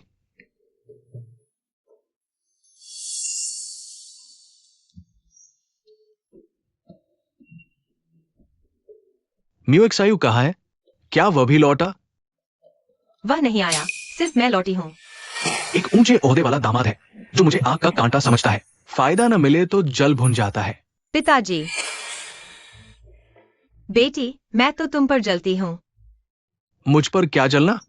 इस बात पर कि म्यूएक्सायु जैसा दामाद मिला और मेरी चुप सहने की ताकत दिन दूनी रात चौगुनी बढ़ गई। मैं किस बात पर जलूं? जाहिर है आप पर, कि मुझ जैसी लाडली बेटी ने आपके लिए सरदार म्यू जैसा लाजवाब दामाद ढूंढा। बकवास बंद करो। साफ साफ बताओ, लौटी क्यों हो? पिताजी, जरा बताइए, यह जेड पेंडेंट बड़े भैया का है ना? हाँ। हाँ का क्या मतलब? बड़े भैया आपके सबसे बड़े बेटे हैं। उनका निजी पेंडेंट क्या आप पहचानते नहीं? या फिर अपनी आंखें फाड़कर ध्यान से देखिए। अरे हाँ, ये तुम्हारे भाई का ही है। कसम खाइए कि आपकी हर बात सच है। धत, कैसी कसम? ये जेड सब एक जैसे ही होते हैं। मुझे क्या पता किसका है। पेंडेंट देखने के लिए कसम खिलाओगी? नहीं भरोसा तो चिट्ठी लिखो सीमा पर अपने भाई को, मगर वो वहां बहुत व्यस्त है, तुम्हें भाव भी नहीं देगा। हाँ, मेरे भैया हजारों कोस दूर सीमा पर हैं। भला उसी वक्त मंदिर में कैसे हो सकते हैं? जरूर कुछ गड़बड़ी है। ठीक है, आप अपना काम देखिए, मैं चलती हूँ। जल्दी जाओ। तुम हर बार आकर मुझे गुस्सा दिलाती हो। दीदी, तुम शादीशुदा हो, ऐसे बार बार मायके आना ठीक नहीं लगता। हाँ, छोटी बहन ठीक कहती है। सोंग जियाओ, इसका क्या मतलब है? सिर्फ इसलिए कि तुम सरदार की हवेली की मालकिन बन गई हो, इसका मतलब ये नहीं कि तुम कुछ भी कर सकती हो। अगर ऐसा है तो तुम्हारी ये गुस्ताखी हास्यास्पद है। क्या मैंने गलत कहा? बहन ने बिल्कुल गलत कहा, इसलिए। बड़ी बीवी, आप ये बहुत ज्यादती कर रही हैं। बिना किसी वजह छोटी बीवी पर हाथ उठाना, ये तो सरासर जुल्म है। जी जुआन, इसके मुंह पर थप्पड़ मारो। सोंग जियाओ, तुम ये क्या कर रही हो? तुम्हारा दिमाग किसी गधे ने लात मारकर खराब कर दिया है क्या? जी जुआन, तुम सरदार की हवेली जाओ और कहो कि सरदार यहाँ आकर मुझे ले जाए। मुझ सरदार को बुलाना? क्या तुम्हें अपनी बेइज्जती कम लगती है? पिताजी, मैंने तो बस भलाई से दीदी को समझाया था। वो इस तरह बार बार मायके आती है, कहीं हवेली वाले नाराज न हो जाए। लेकिन किसे पता था कि दीदी भली बात का बुरा मान जाएंगी और मुझे मारेंगी भी। अब तुम्हारे पास कहने को क्या बचा है? कहने को बहुत कुछ है, जैसे 5 साल की उम्र की बात, जब सोंग जियाओ ने मुझे पानी में धक्का दे दिया था, या फिर 6 साल की उम्र की बात, जब मेरी प्यारी सौतेली माँ ने गम में पागल होकर मुझे मेरी माँ की कब्र पर भुला दिया था। या फिर बस करो, चुप रहो तुम। अभी अभी तो आपने ही कहने को कहा था। मैंने ये सब कहने को कहा था क्या? ठीक है, ये सब नहीं तो कुछ और सुन लीजिए। मेरी प्यारी सौतेली माँ और बहन मुझसे माफी मांग लें। तुझसे माफी मांगे? सपने में भी नहीं। तो फिर देखते हैं। सुना है बहन की हाल ही में राजधानी के फू परिवार से शादी की बात चल रही है ना? सोचिए, अगर मैं इन सालों की सोंग जियाओ की मेरे साथ की गई शरारतें और मेरे साथ हुए बर्ताव की सारी बातें फू परिवार को बता दूं, तो क्या होगा? सुनाओ, तुम यहाँ क्या बकवास कर रही हो? मैंने तुम्हें कब सताया है? नहीं सताया? तो अगर बहन कहती है कि नहीं, तो मुझे सरदार से कहना ही पड़ेगा। फू परिवार के साथ मिलकर जांच कीजिए, अच्छी तरह से जांच कीजिए। बहन को शक न हो कि मैंने झूठ बोला। सोंग शियाओ, तुम्हें घर में झगड़ा ही चाहिए, तभी तुम्हें खुशी मिलती है। इतने सालों से मेरी सौतेली माँ और सोंग जियाओ जब मुझे सताती थी, तब पिताजी को नहीं लगता था कि वे घर की शांति भंग कर रही हैं, और अब मुझसे घर में सुख शांति की उम्मीद कर रहे हैं। तो फिर अब तुम बदला लेना चाहती हो, है ना? अगर हाँ तो तुम्हारी हिम्मत कैसे हुई? मुझे किस बात का डर? मेरी अभी की हैसियत और सरदार साहब का मुझ पर प्यार। अगर मैं सरदार से कहूँ कि अच्छी तरह जांच कराए, उनके मुझे सताने के सबूतों की। तो बताइए इसका नतीजा क्या होगा? पिताजी, न आपने अपनी पत्नी को सुधारा, न बेटी को तरबियत दी। अगर यह बात बाहर गई तो आपके ओहदे पर क्या असर पड़ेगा? सोंग शियाओ, तुम्हारी हिम्मत कैसे हुई? अपने पिता को धमकाने की जुर्रत करती हो? चुप रहो। अपनी बड़ी बहन से माफी मांगो। पिताजी, क्या मेरी बात तुम्हें सुनाई नहीं दे रही? मैं उससे माफी नहीं मांगूंगी, सपने में भी नहीं। अरे वाह, देखिए अपनी लाडली बेटी को। आपने इसे कितनी सलीकेदार, कितनी समझदार और आज्ञाकारी बना रखा है। सोंग शियाओ, बहुत हो गया। काफी नहीं हुआ, अभी और होगा। जब बहन माफी नहीं मांग सकती तो नहीं मांगनी, तो अब पिताजी मांगेंगे। मैं मांगूंगा? तुम्हारा क्या मतलब है? क्या तुम चाहती हो कि मैं तुमसे माफी मांगू? मेरी हिम्मत कहा कि पिताजी से माफी मंगवाऊं? बस मैं सोच रही थी, क्या पिताजी को डर नहीं लगेगा अगर मैं लौटकर रास्ते में शिकायत कर दूं? तुम मुझे धमका रही हो? बेटी की हिम्मत कहा कि पिता को धमकाए, बस पिताजी की तरक्की की भलाई के लिए और मेरे मन की शांति के लिए। कहावत है ना, दौलत जाए तो बला टले। पिताजी ने तो जरूर सुना होगा।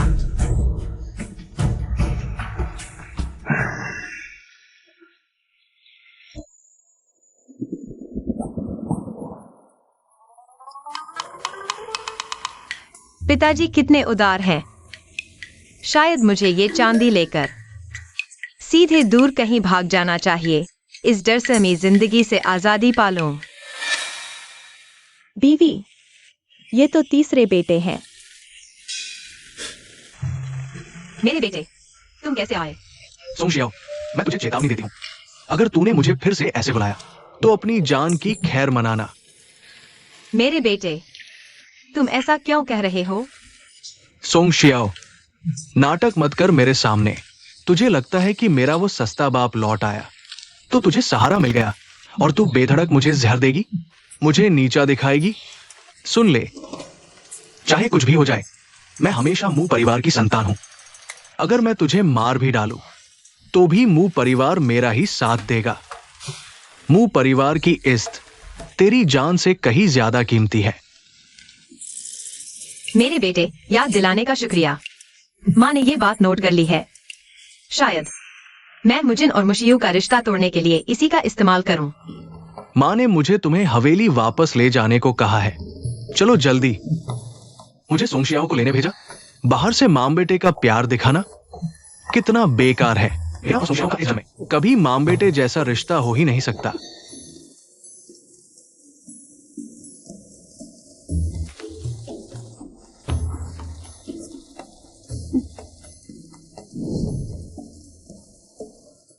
माँ, मैंने जानबूझकर जिनर को सोंग शियाओ को लाने भेजा है। इससे उनके बीच माँ बेटे का रिश्ता अच्छा और साफ सुथरा दिखेगा। और फिर देखती हूँ किसकी हिम्मत है कुछ बोले। हाँ, तुमने अच्छा सोचा। ये तो मेरा फराजा है माँ, आपकी तारीफ के लायक कुछ नहीं किया मैंने। बैठो।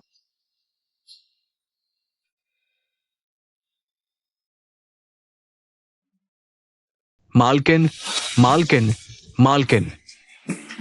क्या हुआ? इतनी घबराई हुई क्यों हो?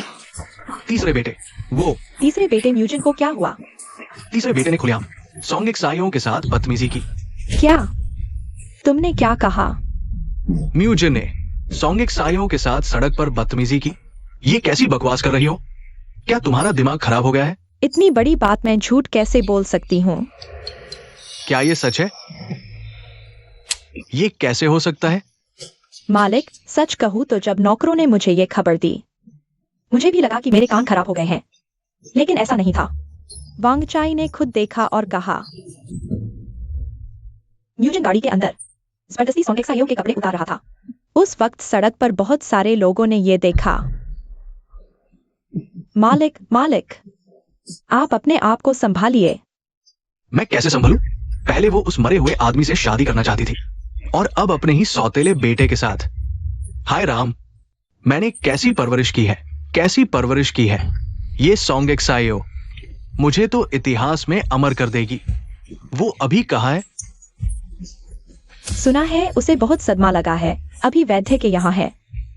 उसे सदमा लगा? मुझसे ज्यादा सदमा उसे लगा है। जाओ, तुरंत उसे बुला कर लाओ, जल्दी करो। जी, मैं मैं अभी जाती हूँ। मेरी किस्मत इतनी खराब क्यों है? मुझे ही क्यों मिली इतनी अच्छी बेटी? क्या तुमने सच कहा? बिल्कुल पक्का। दासी ने कमरे के बाहर सुना।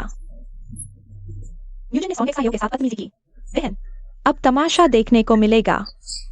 कितना मजा आएगा। बहन ठीक कह रही है। ये बात भले ही म्यूजन ने पहले हद पार की और सोंग एक्सायो को छुआ, लेकिन उससे क्या फर्क पड़ता है? सड़क पर अपने ही सौतेले बेटे के साथ छुआछूत। बहन, ये बात बाहर जाएगी तो सबसे बड़ी बदनामी होगी। हाँ, बिल्कुल सही कहा। इस घटना के बाद सोंग एक्सायो का सरदार की हवेली की मालकिन वाला पद बिल्कुल नहीं बच पाएगा। आज का दिन सच में सबसे शुभ दिन है। हाँ, हवेली के दरवाजे पर किसी को भी नजर रखने के लिए। जैसे ही सोंग एक्सायो वापस आए, तुरंत खबर देना। बहन चिंता मत कीजिए, दासी ने पहले ही नौकरानी को भेज दिया है। बहुत अच्छा किया। बहन के साथ इतनी बड़ी घटना हो गई, मुझे जरूर उसे अच्छे से सांत्वना देनी चाहिए। बेटियां और सरदार परिवार आए।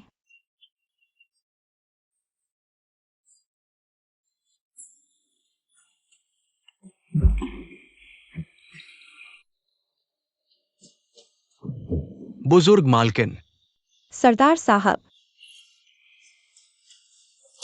ये माहौल कितना जाना पहचाना है। याद है मुझे, जिस दिन सरदार सिर्फ एक तख्ती थे और बड़ी बेटी से सगाई तय हुई थी। माहौल बिल्कुल ऐसा ही था। सगाई नहीं, जैसे किसी की मौत का मातम हो। एक्सायो अब कैसी है? ठीक तो है ना? वो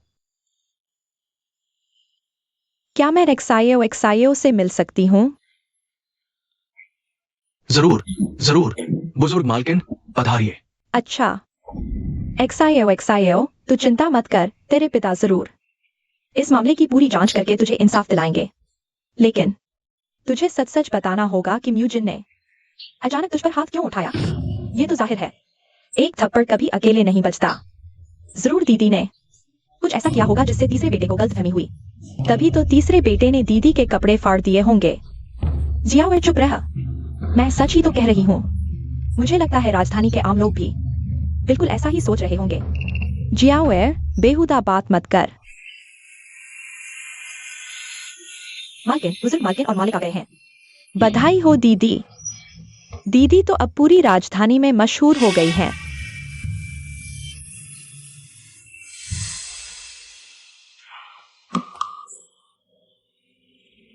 बुजुर्ग मालकिन,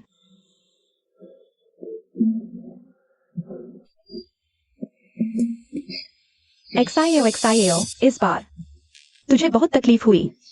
तू फिक्र मत कर, मैं जरूर तेरा साथ दूंगी। बुजुर्ग मालकिन, मैं जानती हूँ तीसरे बेटे ने जानबूझकर ऐसा नहीं किया। जरूर उन्हें कोई अचानक बीमारी हुई होगी या फिर किसी ने उनके साथ चाल चली होगी। इस वक्त भी तू उसके लिए बोल रही है। बड़ी दरियादिली है तेरी। मुझे अपने बेटे के चरित्र पर पूरा भरोसा है, लेकिन उसने सरेआम मेरे कपड़े फाड़े हैं। दुनिया की नजर में ये रिश्तों की मर्यादा के खिलाफ है। इसलिए सरदार के घर की इज्जत के लिए, अपने परिवार की इज्जत के लिए और अपनी इज्जत के लिए भी मैं रिश्ता तोड़ना चाहती हूँ। ये मालिक, सरदार आ गए हैं। मुशु आया है। जरूर सोंगशाओ से तलाक लेने आया होगा। आखिर ऐसी बदनामी दुनिया का कोई मर्द बर्दाश्त नहीं कर सकता। इतनी अफवाहें किसी की भी इस मिट्टी में मिला दें। मुशु जैसा इज्जतदार आदमी ये सब कभी बर्दाश्त नहीं करेगा। सरदार, मैंने आपकी बदनामी करवाई, मेरी गलती है। कृपया मुझे तलाक दे दें, हम दोनों के लिए यही बेहतर होगा।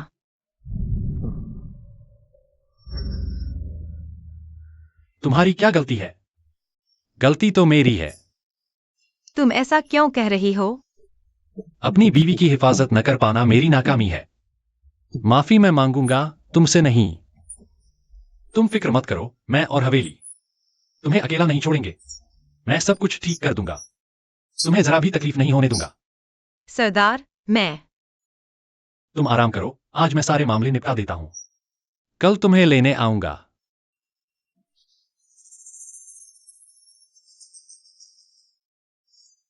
पिताजी, माताजी, मैं सरदार मुशु को छोड़ने जाता हूँ। सरदार, सरदार, जरा रुकिए। सरदार, एक बात कहूँ या न कहूँ? जब लगता है कि नहीं कहनी चाहिए तो मत कहो। बात तो सही है, लेकिन दीदी के लिए मुझे एक बात कहनी पड़ेगी। सरदार, अभी दीदी ने तलाक की बात यूं ही नहीं कही। वो सच में तलाक चाहती हैं। अच्छा, सच में? जी, बिल्कुल सच। शायद आप नहीं जानते, दीदी हवेली में रोज आपको और तीसरे बेटे को देखकर बहुत अजीब महसूस करती हैं। ऊपर से लगातार बातें बनना उन्हें बहुत तकलीफ देता है। वो हर दिन बहुत दुखी रहती हैं। अगर आप सच में दीदी से प्यार करते हैं तो उनकी बात मान लीजिए और तलाक दे दीजिए। सोंग की दूसरी बेटी, ये सब क्या सच में शाओ शाओ की फिक्र में कह रही हो? और नहीं तो क्या? मुझे तो लगता है तुम उनकी तकलीफ पर खुश हो रही हो। चाहती हो कि तलाक हो जाए और वो अकेली रह जाए। सरदार, आप ऐसा कैसे कह सकते हैं? मैंने ऐसा क्यों कहा तुम्हें खुद नहीं पता। इतने सालों से तुम्हें अपनी बड़ी बहन शाओ के साथ जो किया है, क्या मैं सब कुछ खोलकर दुनिया के सामने रख दूं? मुशु, सोंग की दूसरी बेटी की ये बातें सोंग साहब को जस की तस बता देना। बेटी बिगड़े तो दोष बाप का। सोंग की दूसरी बेटी का दिल इतना काला है, पिता होने के नाते जिम्मेदारी से नहीं भाग सकता। अगर अपनों को नहीं सुधार सकते तो हाकिमी नाकाबिल। बड़ा शक है। जो हुक्म। मुशु, उसे दिमाग तो नहीं खराब है? बीवी, गुस्सा छोड़िए। इस दासी की नजर में सरदार मुशु की पसंद ही अजीब है। उसे बस बेशर्म औरतें ही पसंद आती हैं। बड़ी मालकिन, इस मामले में जरूर कुछ गड़बड़ है। तीसरा बेटा कितना भी बिगड़ा हो, वो ऐसी हरकत कभी नहीं कर सकता। हाँ, मुझे बेवकूफ जरूर है, लेकिन इतना गिरा हुआ नहीं है। हालांकि सच्चाई चाहे जो भी हो, इस बार हमें सोंगशियाओ का ही साथ देना होगा। बड़ी मालकिन, आपका क्या मतलब है? सोंगशियाओ ने मुझे से क्या किया जब वो सिर्फ एक तस्वीर था? ये बड़ी वफादारी है। अगर इस मुश्किल वक्त में हम सोंगशियाओ का और मुजिन का साथ नहीं देंगे तो हमारी हवेली बड़ी बेरहम और बेवफा कहलाएगी। बड़ी मालकिन ठीक कहती हैं। सरदार का भी यही रुख होगा। इसीलिए तो उन्होंने सोंग परिवार के सामने छोटी मालकिन के रिश्ते तोड़ने की बात साफ ठुकरा दी। बस देखना यह है कि सरदार मुशु मुजिन के साथ क्या सजा तय करते हैं। सरदार, ये दासी तीसरे बेटे को आपके सामने लाई है। तुम पूछना चाहते हो कि मेरा और सोंग शियाओ का क्या चक्कर है? मैं बता देता हूं। मैंने कुछ नहीं किया। मैंने कभी उसे भाव ही नहीं दिया। सोंग शियाओ उस कमीनी औरत को सड़क पर उससे छेड़छाड़ तो दूर की बात है, वो बेशर्म है, मैं नहीं। तेरी बेशर्मी का अब कोई मतलब नहीं रहा। असली बात यह है कि अब एक सफाई चाहिए जो दुनिया का मुंह बंद कर सके।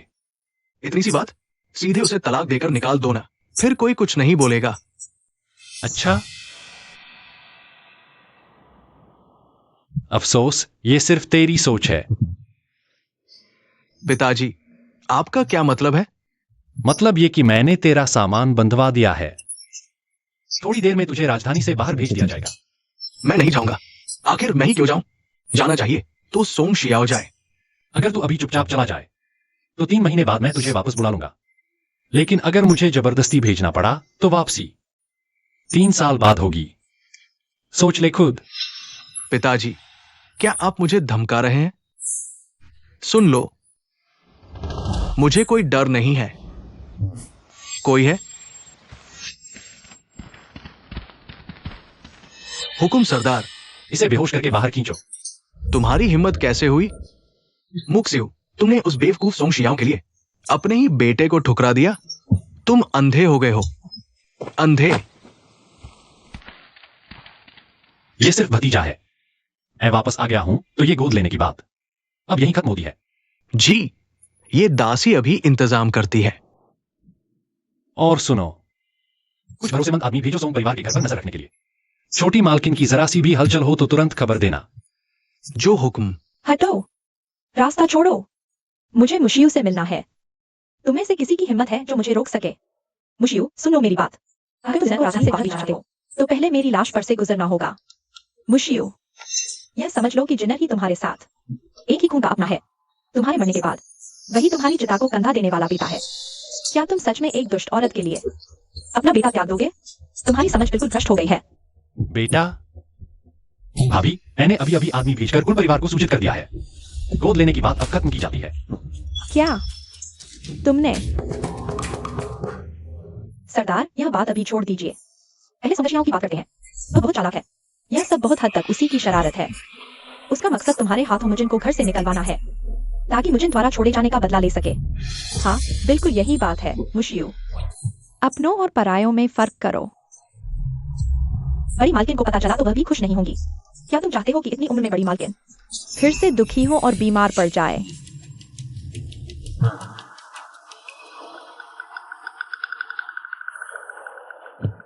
भाभी, पहले यह देख लीजिए। यह क्या है? ये सालों का हिसाब है जो पैसा तुमने अपने मायके भेजा, और तुम्हारे मायके वाले भाइयों की रिश्वतखोरी, कत्ल और लूटपाट के सबूत।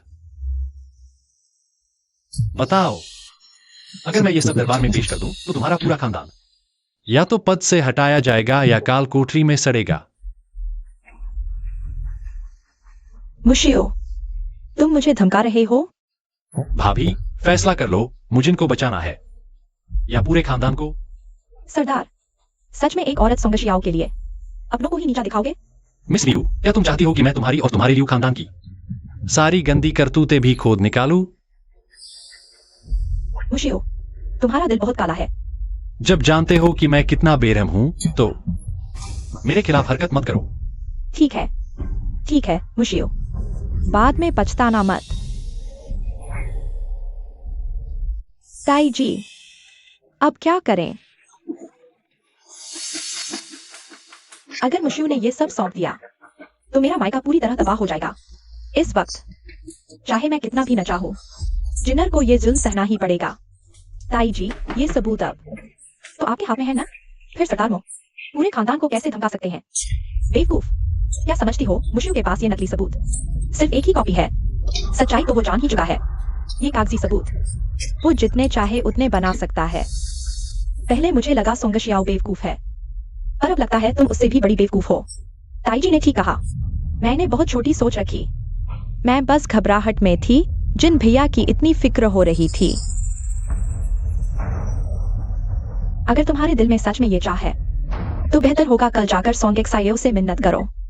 अब सिर्फ सोंगेक्सायो ही है जो म्यूएक्सायो को उसका हुक्म वापस लेने के लिए मना सकती है। आखिरकार वो अब म्यूएक्सायो के दिल की रानी है। ठीक है, मैं कल ही सोंगेक्सायो से मिलने जाऊंगी। इतनी रात को नींद नहीं आई? मुझसे मिलने क्या काम है?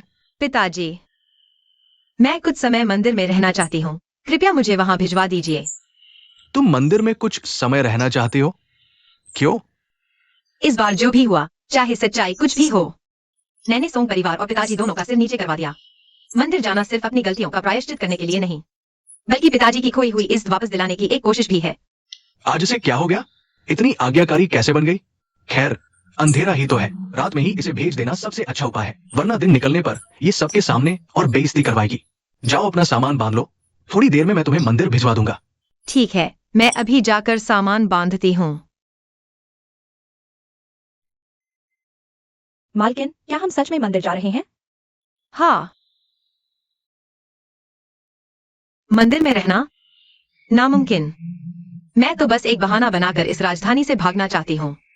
जब साफ साफ तलाक नहीं मिल सकता तो पहले राजधानी छोड़ दो, कहीं छुप जाओ, और जब 1-1.5 साल तक गायब रहूंगी तो म्यूएक्सायो और मेरा रिश्ता अपने आप खत्म हो जाएगा। अगर मेरे बस में होता तो मैं ये रास्ता कभी नहीं चुनती।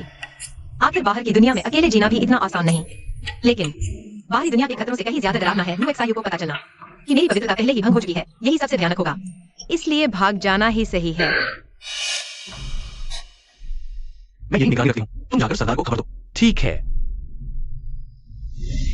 सरदार, छोटी मालकिन तैयार हो चुकी है, अभी मंदिर के लिए रवाना होने ही वाली है। सरदार, छोटी मालकिन तो भागने की तैयारी कर रही है।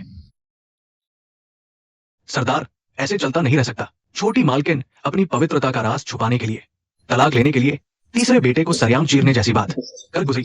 आगे आगे क्या क्या पापड़ बेलेंगी, कुछ नहीं कहा जा सकता। सरदार, कुछ उपाय सोचिए। उसे अपने आप लौटाने का एक तरीका तो है।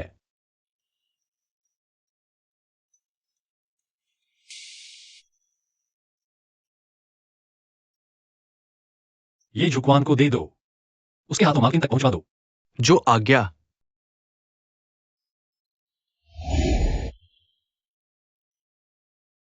छोटी मालकिन, सरदार की एक बेहद जरूरी चीज का आधा हिस्सा गुम हो गया है। इस बूढ़े दास ने पूछने भेजा है कि क्या मालकिन ने उसे देखा है। कैसी चीज?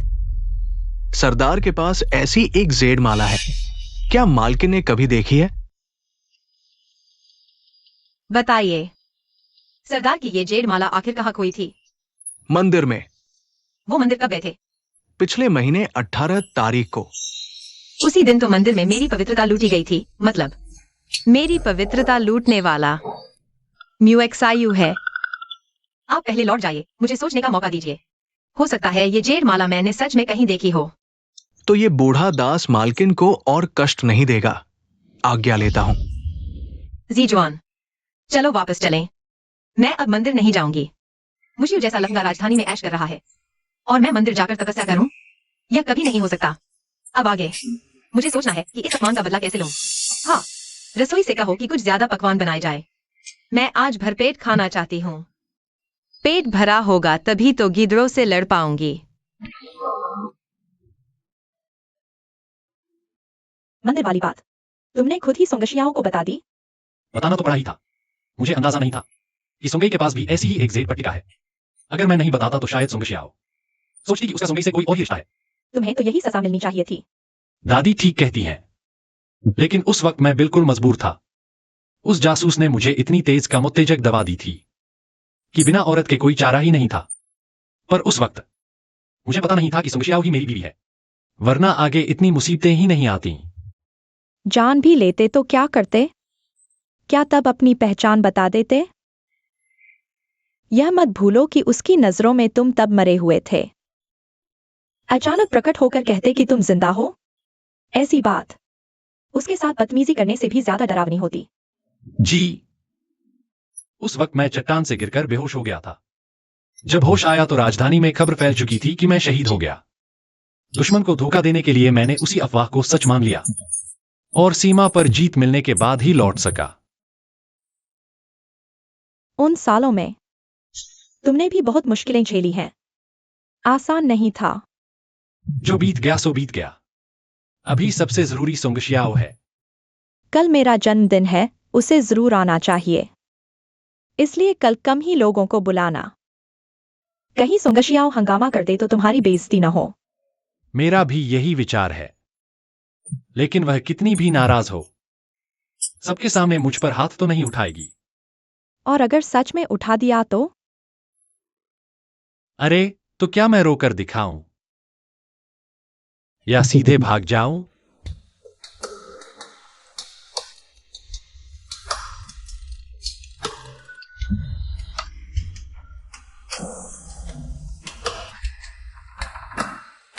तुम्हें मंदिर नहीं जाना था?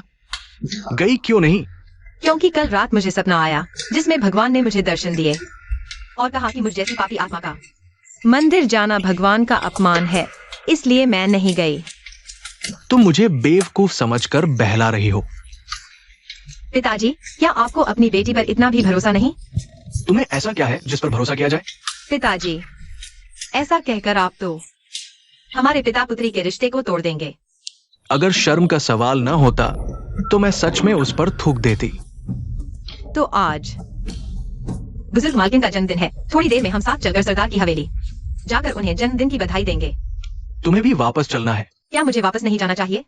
अभी अभी तुमने म्यूजिन के साथ जो हरकत की है, उसके बाद वापस जाकर लोगों की बातें सुनवाना चाहती हो? अगर मैं नहीं जाऊंगी तो क्या लोग बातें करना बंद कर देंगे? पिताजी, जो सच्चा है वह सच्चा है। मैं अपनी सच्चाई पर अडिग हूँ। थू। तुम सच में शर्म से दूर हो। अरे चुप भी करो यार। जेडाइवान, मुझे तैयार करो।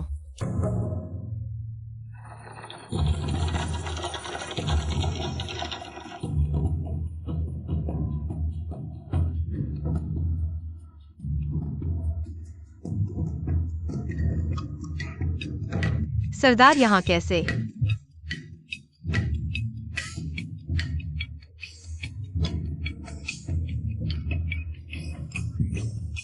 स्वाभाविक है, अपनी पत्नी के स्वागत के लिए ही खड़ा हूं। बदमाश कहीं का यहाँ बड़ा शरीफ बनता है। मेरे पति ने तो सच में बहुत सोच समझकर काम किया। अब सरदार नहीं, पति बोलने लगी, मुझसे सीधी जंग का ऐलान कर दिया। यह तो मेरा पराजा था। मेहमान सब आ चुके हैं।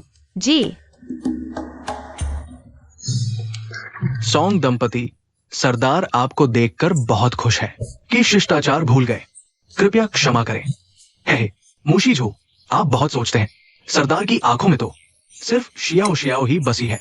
ये देखकर मेरा बाप का दिल खुश होता है। हाँ, बूढ़ा नौकर आपको अंदर ले चलता है।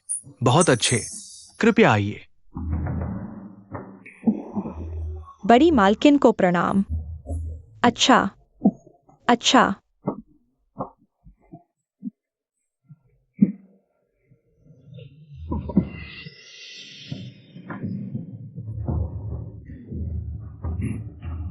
यही है बड़ी दादी माँ। यह है चचेरे भाई जीशुआन और उनकी पत्नी फूली। शिवर सचमुच भाग्यवान है। शियाओ शियाओ कितनी समझदार है। शियाओ शियाओ तो थोड़ी शर्मीली है। यह तो ठीक नहीं। चेहरा नरम पर नाखून लोहे के। मंदिर वाली उस रात जितना खून मैंने बहाया उससे कहीं ज्यादा सोंग शियाओ ने बहाया। सोंग शियाओ का हाथ मेरी पीठ पर, हाथ नहीं, लोहे की 2 कांटेदार छड़ें थीं। उसकी मौत का बदला लेने के लिए मुझे खरोंच कर मार डालने की कोशिश। आइए बैठिए, सब बैठिए। कृपया कृपया।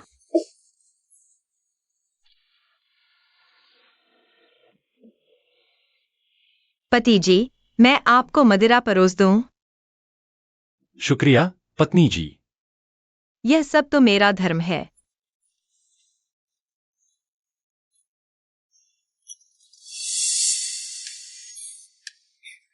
एक पति को ही संसार मानने वाली, बिना अपनी राय की दबी हमी औरत।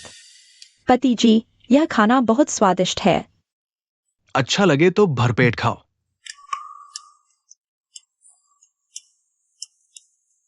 आओ।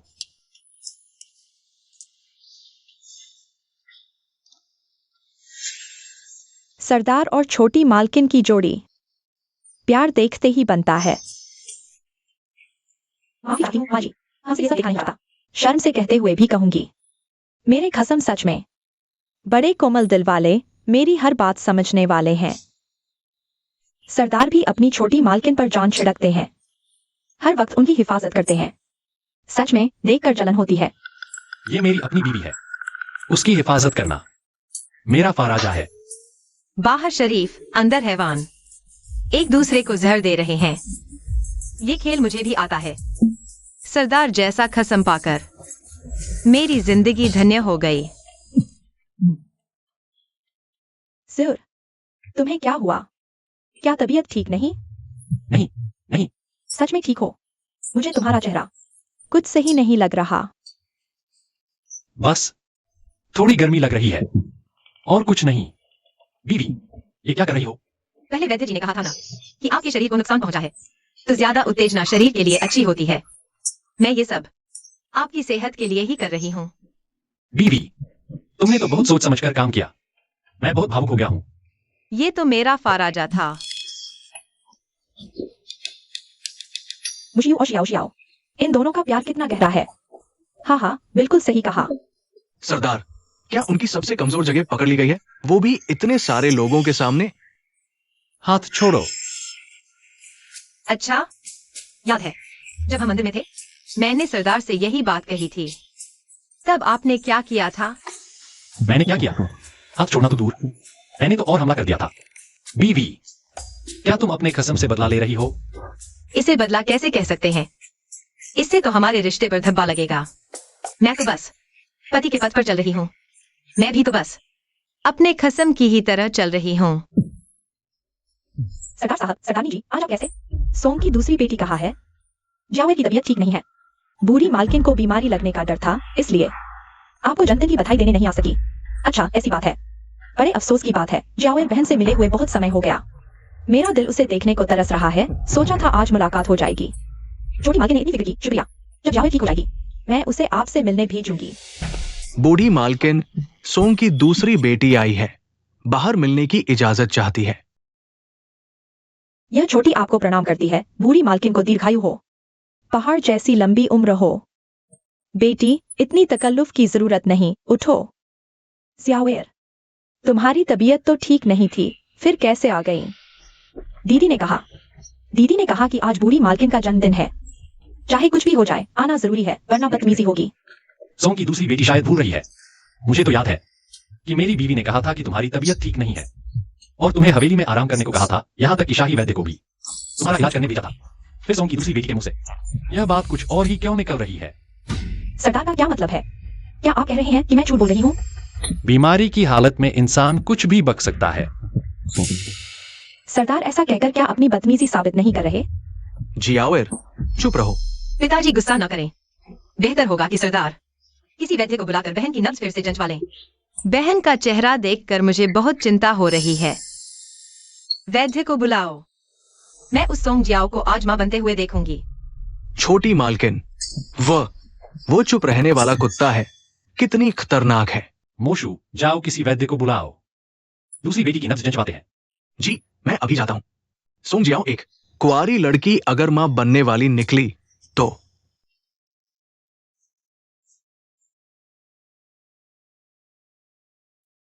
छोटी मालकिन और ज़ियाओएर बहन, कितना गहरा बहनों वाला प्यार है, देखकर दिल भर आता है।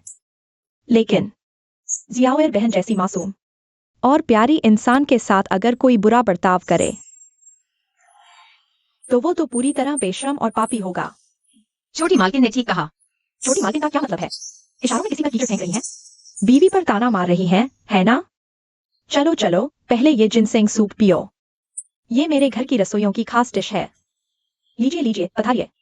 बुजुर्ग मालकिन, सरदार, वैद्य जी आ गए हैं। बुजुर्ग मालकिन, सरदार। तो वैद्य जी, कृपा करके दूसरी बेटी की नब्ज देख लीजिए। जी। ये वैद्य जी, बताइए मेरी दूसरी बहन की तबीयत कैसी है? वो। बुजुर्ग मालकिन, सरदार, नवे राजकुमार और छोटे राजकुमार आए हैं।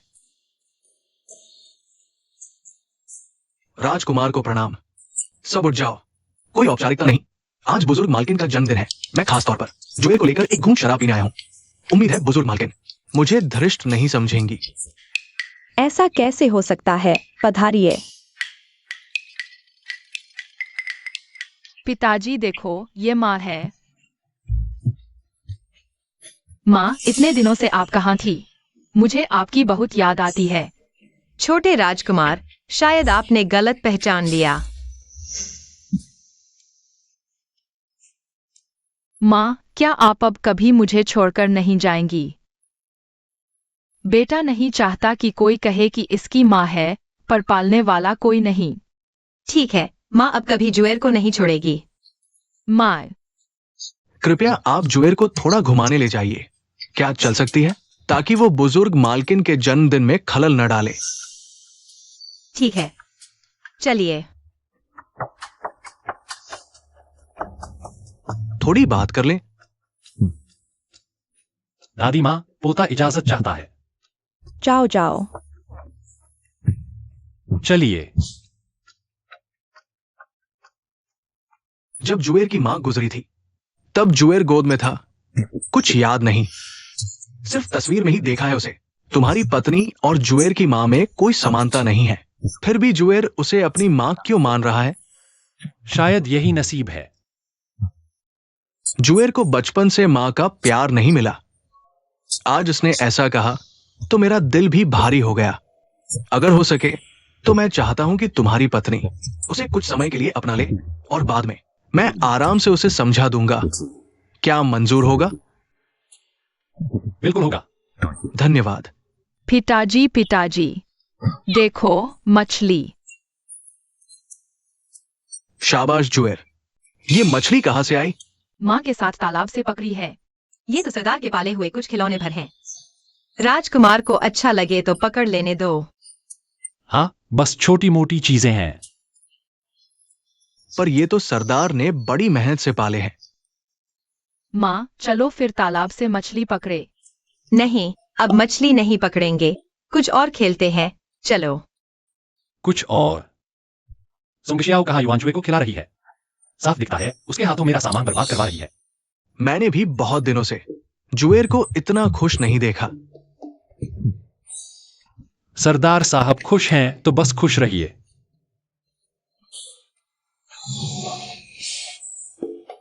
मुझे दांत पीसने की आवाज क्यों सुनाई दे रही है? म्यू एक्सायु, क्या तुम दांत पीस रही हो?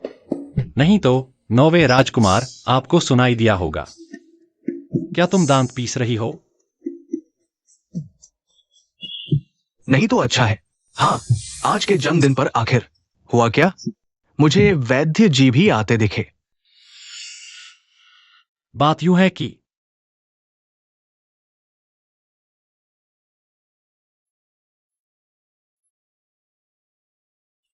माँ, आप कमाल हो। ये छोटी सी बत्तख कितनी प्यारी बनाई है। वायुवर ने भी तो बहुत सुंदर बनाया है। मालकिन, मालकिन, बड़ी खबर, बड़ी खबर। क्या बात है, ऐसी क्या खबर आ गई? अभी अभी सुना, नवे राजकुमार ने रिश्ता तय करवाया है। सोंगजियाओ की शादी बड़े साहब से पक्की कर दी। रखेल बनाकर। सच में? क्योंकि क्यूआई का बड़ा बेटा और वो फूली कितनी अच्छी है, कितनी प्यारी है। नवे राजकुमार सुंदर भावुक हो गए। बोले, ये दोनों एक घर के न बने तो जिंदगी का सबसे बड़ा अफसोस रह जाएगा। तो को नहीं पसंद है सोंगजियाओ जैसी बहन, तो सच में ही उसे उसकी बहन बना दो। नवे राजकुमार तो सच में बड़े भले निकले। मालकिन, क्या हम भी आगे चलकर देखें? चलो।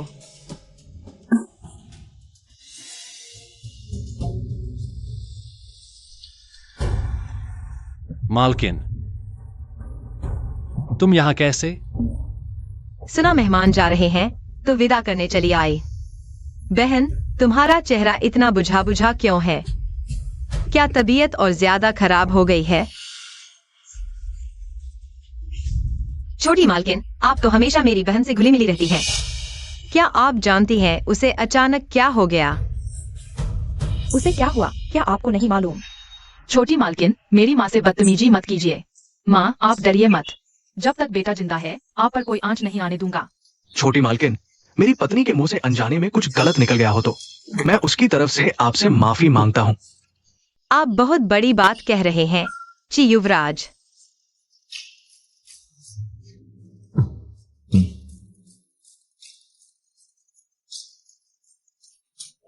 पिताजी, माताजी, सुना है बहन जल्द ही जी परिवार में अच्छी रखेल बनकर जाएगी। बधाई हो। इसमें बधाई वाली क्या बात है? पिताजी, इसका क्या मतलब? क्या नवे राजकुमार की रिश्ते की पहल से आपको कोई शिकायत है? तू सच में बहुत आज्ञाकारी बेटी है, महा आज्ञाकारी। तुम्हारी ही पैदा की हुई लाडली बेटी है ये। जियाओ जियाओ, जिया के उस रंगीला स्वभाव को देखते हुए वो किसी और के घर रखेल बनकर कैसे जा सकती है? क्या तुम नवे राजकुमार से कह सकती हो? माँ, आपको क्या हुआ? माँ, सरदार, मुझे अचानक बहुत तेज चक्कर आ रहा है। मालकिन थक गई हैं, मैं छोड़ आता हूं। जी जुआन, मालकिन सोंग को विदा करो। जी। ये सोंगजियाओ कमीना कुत्ता जानबूझकर ऐसा कर रहा है, बस मदद नहीं करना चाहता। आइए। जन्मदिन का उत्सव कहाँ है? ये तो किसी मुसीबत से कम नहीं। एक एक करके सब खाने की मेज पर अपनी अपनी चालें चल रहे हैं।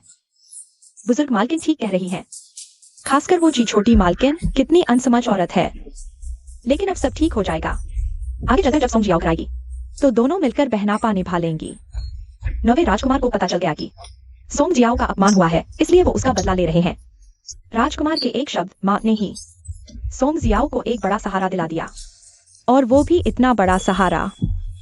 बुजुर्ग मालकिन ठीक कहती है। जियाओ एर, माँ, मैं जी परिवार में रखेल बनकर नहीं जाना चाहती।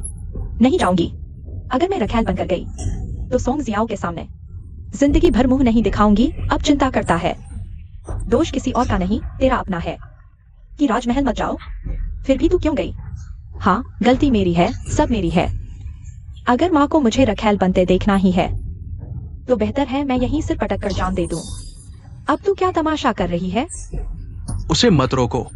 अगर वो दीवार से सिर फोड़ना चाहती है तो फोड़ने दो। सरकार। निकट्टू, बेशर्म औरत, घर में इतनी बेइज्जती काफी नहीं थी? अब बाहर जाकर भी तमाशा करवाना था। तुम कहती थी कि सोंग एक्साइयों के दिमाग नहीं है, चाहे उसमें दिमाग ना हो। आज वो सरदार की बीवी है और तुम तो बड़ी होशियार हो ना। फिर खुद को रखेल कैसे बना बैठे? क्या अब पिताजी को मुझसे घिन आने लगी है? तुम रखेल बन ही गई हो, तो क्या मैं घिन भी न करूं? सरकार, जिया मैंने गलती की है, ये मानती हूँ, लेकिन इसका ये मतलब नहीं कि आप उसे ऐसे सुनाएं। तो और कैसे कहूं? ये कहूं कि उसने खुद को रखेल बनाकर हमारे सॉन्ग परिवार का नाम रोशन किया है। सरकार, गलती मेरी है, बेटी को संभाल नहीं पाई। आप चाहें तो मुझे कोसें, सजा दें, बस यही गुजारिश है। कोई रास्ता निकालकर हमारी बेटी को बचा लीजिए। सरकार, जिसे हमने बचपन से हथेली पर रखकर लाड़ प्यार से पाला, वो किसी और घर में रखेल बनकर न जाए। सरकार। बस एक शर्त मान लो, तो मैं उसे बचाने की पूरी कोशिश करूंगा। बोलिए, क्या शर्त है? मैं उसे बचा लूंगा। पिताजी, आप क्या कह रहे हैं? या तो सौंजिया और रखेल बने, या तुम और मैं अलग हो। खुद चुन लो। ऐसा कैसे हो सकता है? जियावेर, तेरे पिता गुस्से में ऐसा कह रहे हैं, है ना? और अगर पिताजी गुस्से में नहीं कह रहे, माँ, अब तुम क्या चुनोगी? बोलो, मैं कौन सा रास्ता चुनूं जो सबसे सही हो? तुम तो मुझे अपनी सबसे लाडली बेटी कहती थी ना? तो फिर मेरे लिए कुछ भी करने को तैयार रहना चाहिए ना? तो तुम चाहती हो कि मैं तुम्हारे पिता से अलग हो जाऊं? माँ, क्या तुम मुझे दूसरी बीवी बनकर देखना चाहती हो?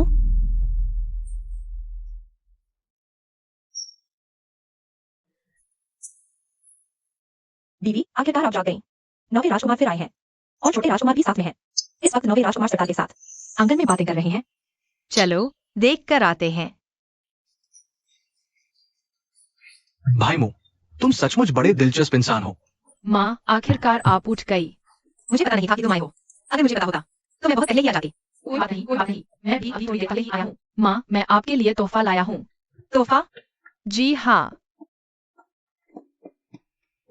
माँ, आपके लिए। शुक्रिया मेरे बच्चे। ये तोहफा इस बच्चे ने तैयार किया है। मुझे नहीं पता इसमें क्या है, लेकिन चूंकि ये इसके दिल का प्यार है, उम्मीद है छोटी मालकिन इसे ठुकराएंगी नहीं। नौवे राजकुमार को भी नहीं पता कि इसमें क्या है। इसने कहा कि ये छोटी मालकिन के लिए है, इसलिए मुझे देखने की इजाजत नहीं दी। माँ, जल्दी से खोलकर देखिए ना, पसंद आया कि नहीं। तुमने बहुत सोच समझकर यह किया है, शुक्रिया। अम्मा, आपको पसंद आया या नहीं? ये वाला?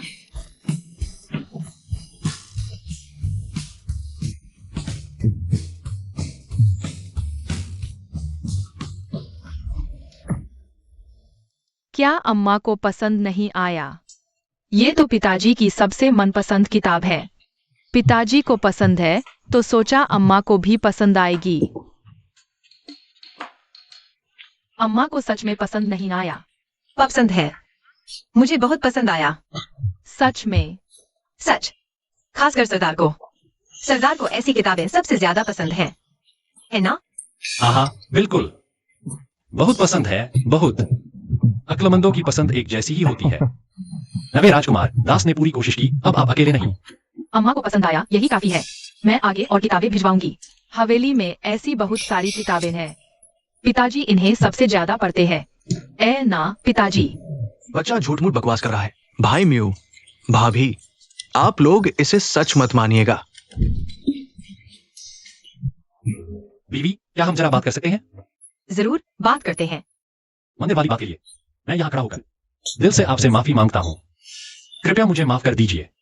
मंदिर वाली बात के बारे में सरदार को क्या लगता है? आपकी सबसे बड़ी और नामाफ करने लायक गलती क्या है? मेरा बदतमीजी से पेश आना, चरित्रहीन, पतित, बेशरम, मैं हर तरह से नाकाबिल। सरदार ने खुद पर काफी गहराई से सोच विचार कर लिया है, लेकिन ये सब मेरी सबसे बड़ी शिकायत नहीं है, बल्कि कुछ और है। कुछ और? कृपया आप ही बताइए। सरदार का हुनर बहुत घटिया है, जिससे पर आप किसी काम के नहीं। यही मेरे लिए सबसे बर्दाश्त के बाहर है। किसी मर्द को तुम बदमाश बेशरम बोल दो, उसे जरा भी तकलीफ नहीं होती, लेकिन अगर ये कहो कि बिस्तर पर उसका दम नहीं है, तो उसका कलेजा छलनी हो जाता है। तो क्या मालकिन मुझे अपनी गलती सुधारने का एक मौका देंगी? जरूर। तो लेट जाइए। लेटिए, लेटिए नीचे, यहीं। हाँ, लेटिए। अब मुझे अपनी ताकत दिखाने दीजिए। क्या हुआ? सरदार की मर्जी नहीं है? मर्जी है, बिल्कुल है। तो फिर चलिए। मालकिन, देखिए, आज मेरी ताकत झेलने की शुभ घड़ी है। क्या मुझे अच्छे से तैयार होकर सजना चाहिए?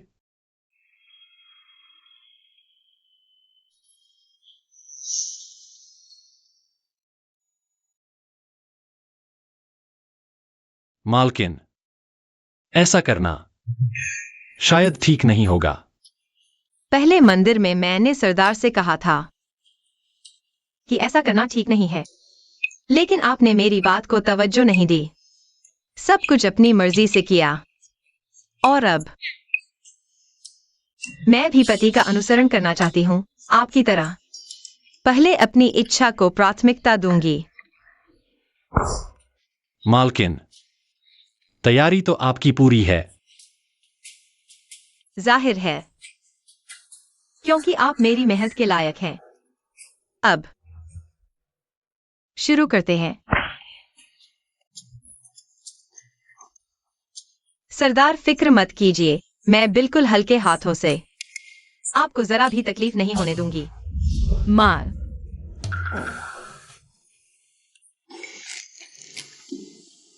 अम्मा, तुम लोग क्या कर रहे हो? यूएर, तुम यहाँ कैसे आ गए? सपने में गला दबा, दर्द से नींद खुली। कुछ नहीं, कुछ नहीं। आओ, अम्मा तुम्हें तुम्हारे कमरे में छोड़ आती है। मालकिन, चिंता न करें, यहीं रुकूंगा। लौटकर मुझे फिर से कोड़े मारिएगा।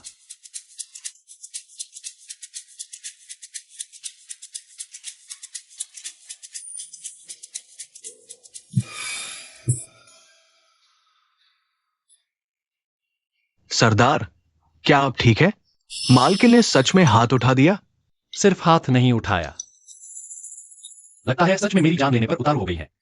सरदार ने राजकुमार को जगाकर लाने को कहा था। यहां ले आए, वरना वरना अब तक मेरी खाल उधड़ चुकी होती। सरदार, आगे क्या करेंगे? हर बार छोटे राजकुमार को जगाकर बीच बचाव नहीं करा सकते। छोटे राजकुमार को जगाने की हिम्मत तो मुझ में है, लेकिन छोटे राजकुमार हर समय यहां थोड़े ही रह सकते हैं। अगर और कोई रास्ता न हो तो मैं खुद को ही काटकर अपनी गलती का प्रायश्चित कर लेता हूं। सरदार, ऐसा बिल्कुल न करें। तो फिर मेरी जगह तुम यह अपमान सह लो। जाओ, तुम खुद को कटवा लो। सरदार, क्या हम दोनों में से किसी एक का कटना जरूरी है?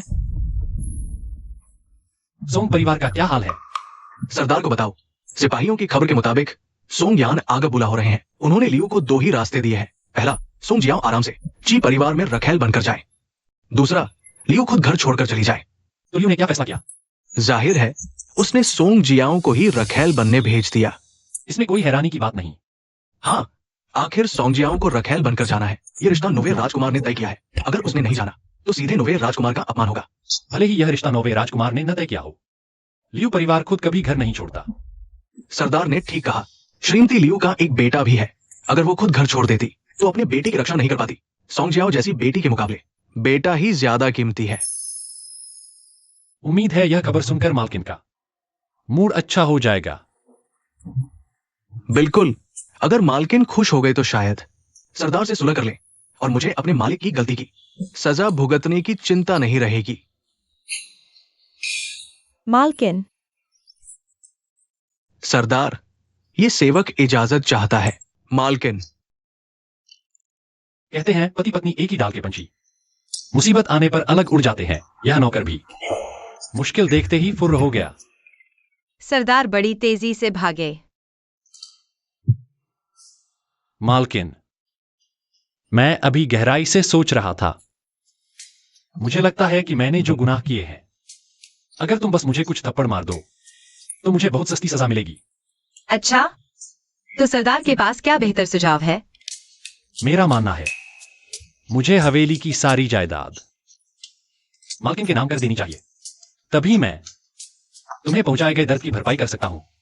सरदार का मतलब है तुम खुद खत्म हो जाओ, मुझे विधवा बना दो और मैं जायदाद संभाल लूं। मैं तो बस तुम्हें जायदाद देना चाहता हूँ, तुम्हें विधवा बनाने की बात नहीं कही। अच्छा, लेकिन सुनो, हालांकि मैं खुद को खत्म नहीं कर सकता, लेकिन बीवी से अलग होने का वादा जरूर कर सकता हूँ। अलग होना, क्या ये सच है? बिल्कुल सच है, लेकिन एक शर्त है। पहले मुझे हवेली की जायदाद थोड़ी थोड़ी करके बीवी की निजी तिजोरी में पहुंचानी होगी, फिर अलग होंगे, ठीक है? पत्नी का तन और दौलत नहीं खोने दूंगा। ये सब बीवी के हर जाने के तौर पर समझ लीजिए। अगर बीवी को भरोसा नहीं तो मैं अभी अलग होने के कागज लिख देता हूं और मेरे नाम की जमीन के दस्तावेज सारे के सारे बीवी के नाम कर दूंगा। ये क्या कर रहे हैं? बीवी को मेरा असली चेहरा दिखाने के लिए। देख लिया? तो अब जाइए और अलग होने के कागज लिखवाइए। अच्छा,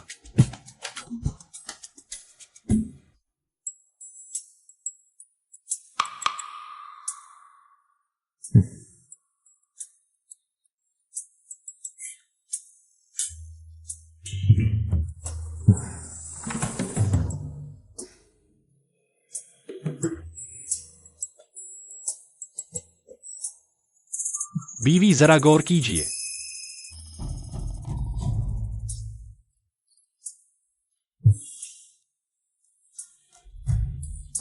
ठीक है, जायदाद मिलते ही आप जा सकती हैं। सरदार पहले आराम कीजिए, मैं चलती हूँ। अच्छा, बीवी ध्यान से जाइए। इसे छिपाओ कहाँ? बीवी पर कड़ी नजर रखो, देखो वो अलग होने के कागज कहाँ छिपाती हैं। और फिर? सही मौका देखकर चुराकर मेरे पास लाना। इस तरह मुझे क्या घूर रहे हो? कुछ नहीं, किताबों का शरीफ दिखने वाला हैवान। सरदार जैसे इंसान को ही कहते होंगे। या मन ही मन मुझे गाली दे रहे हो? नहीं नहीं नहीं नहीं, बिल्कुल नहीं। मैं तो बस सरदार की अक्लमंदी और सूझबूझ की तारीफ कर रहा था। ध्यान से चोरी करना, उसे पता न चले। मैंने कभी सच में उससे अलग होने की सोची भी नहीं थी। क्यों? क्या इसलिए कि मालकिन के हाथ भारी हैं और मार बहुत दर्द देती है? मुझसे गलती हुई, सरदार मुझे माफ करें। जल्दी जाओ।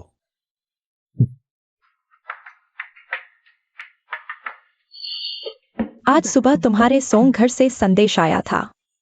तुम्हारे पिता बीमार हैं, वे चाहते हैं कि तुम जाकर देखो। पिता कल तक तो बिल्कुल चुस्त थे, अचानक बीमार कैसे हो गए?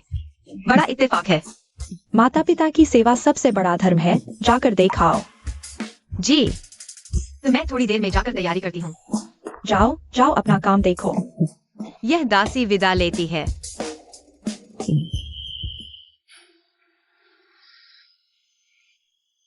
उम्मीद है सोंग परिवार इस बार फिर मूर्खता न करे और कोई नई शरारत न करे।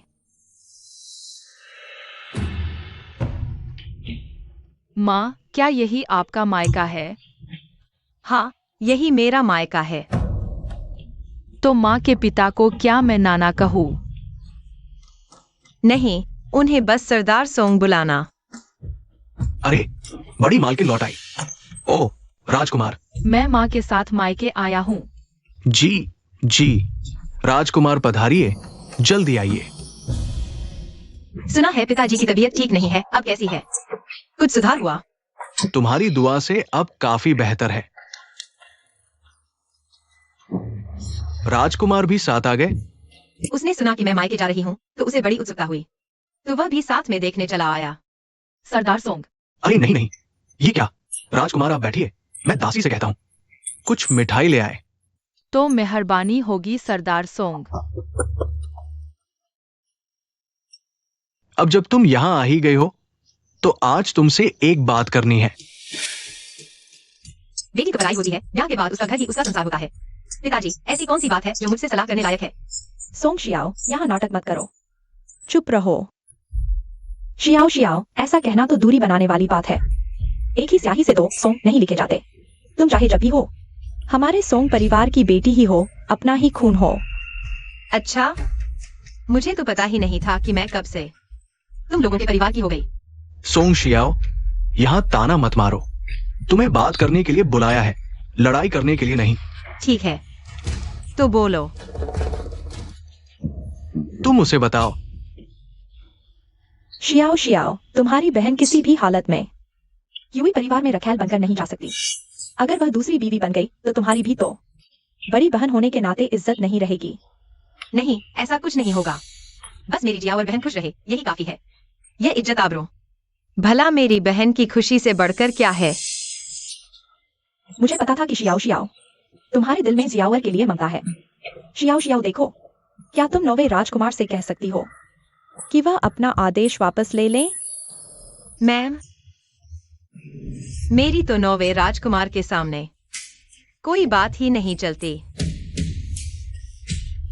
सियाओ सियाओ, तुम बहुत विनम्र हो, तुम्हें वह ताकत है। बस तुम्हें नौवे राजकुमार से कहने की देर है। नौवे राजकुमार जरूर मान जाएंगे और जैसे ही वे हाँ कहेंगे, मैं और तुम्हारे पिता उसी पर जियावर की शादी पक्की कर देंगे। क्या कहती हो? ठीक है, मैं नौवे राजकुमार से बात करूंगी, लेकिन अगर वे नहीं माने तो मेरे हाथ में कुछ नहीं होगा। सोंग शियाओ, हमने तुम्हें सिर्फ बात करने को नहीं कहा, हमने कहा है कि ये काम हर हाल में पक्का करो। मुझे नहीं पता था कि हमारे सोंग परिवार की इतनी बड़ी औकात है कि हम शाही नौवे राजकुमार पर भी धौंस जमा सकते हैं। बहन, हम बहनों के बीच पहले कुछ मनमुटाव रहे हैं, लेकिन आखिरकार हम अपना ही खून है। टूटी हड्डी भी नसों से जुड़ी रहती है। क्या तुम्हारा यह बर्ताव जरा ज्यादा नहीं हो रहा? तुम्हें पता है कि हमारे बीच मनमुटाव है, फिर भी मुझसे मांगने आई हो? अरे, अगर तुम नहीं कहती तो मुझे याद भी नहीं रहता।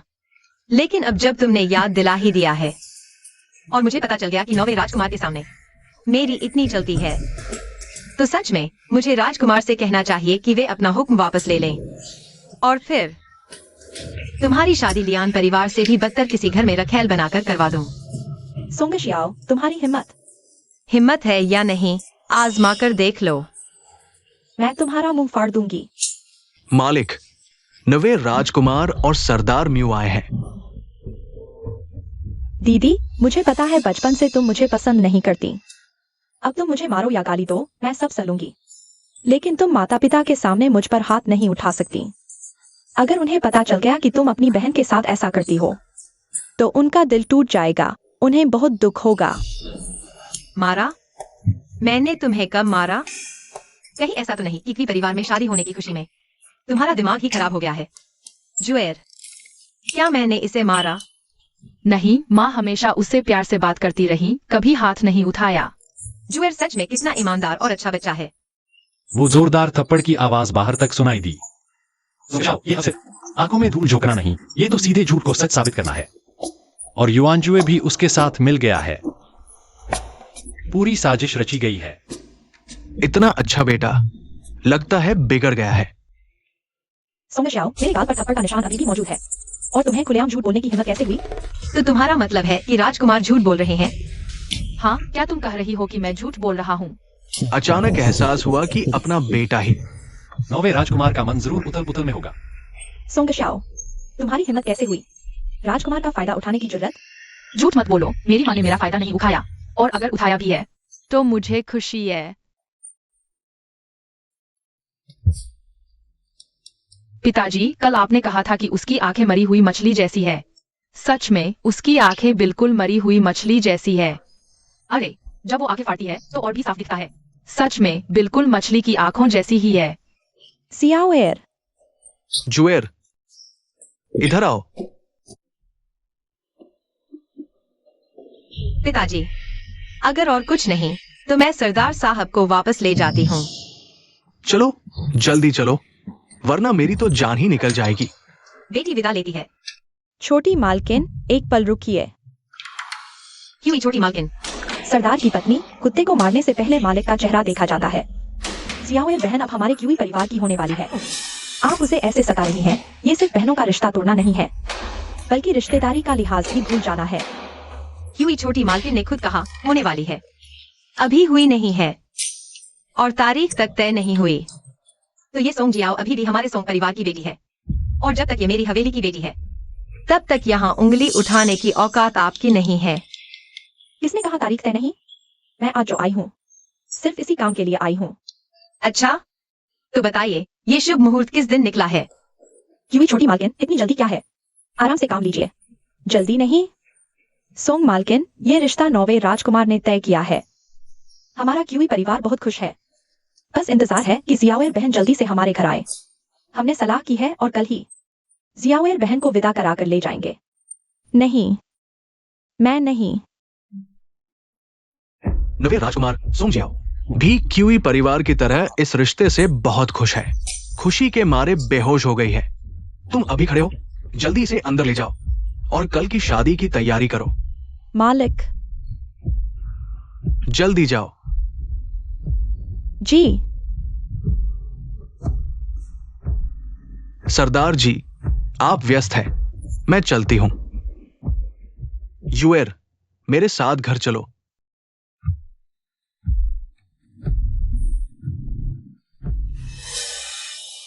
सरदार जी, कल क्यूई परिवार की बारात आएगी सोंग परिवार की दूसरी बेटी को लेने।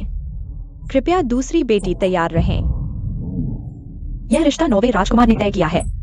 क्यूई परिवार नहीं चाहता राजकुमार नाराज हों। सोंग तैयारी करें। कहीं ऐसा न हो कि बाद में कोई बवाल हो और संभालना मुश्किल हो जाए। हमें सिखाने की तुम्हारी औकात नहीं है। बधाई हो पिताजी, आप फिर से ससुर बनने जा रहे हैं। सोंग जियाओ रखेल बनकर जा रही है, सब उसका मजाक उड़ाएंगे। तुम भी तो सोंग परिवार की बेटी हो, इसमें तुम्हारा क्या फायदा है? मुझे खुशी मिलती है।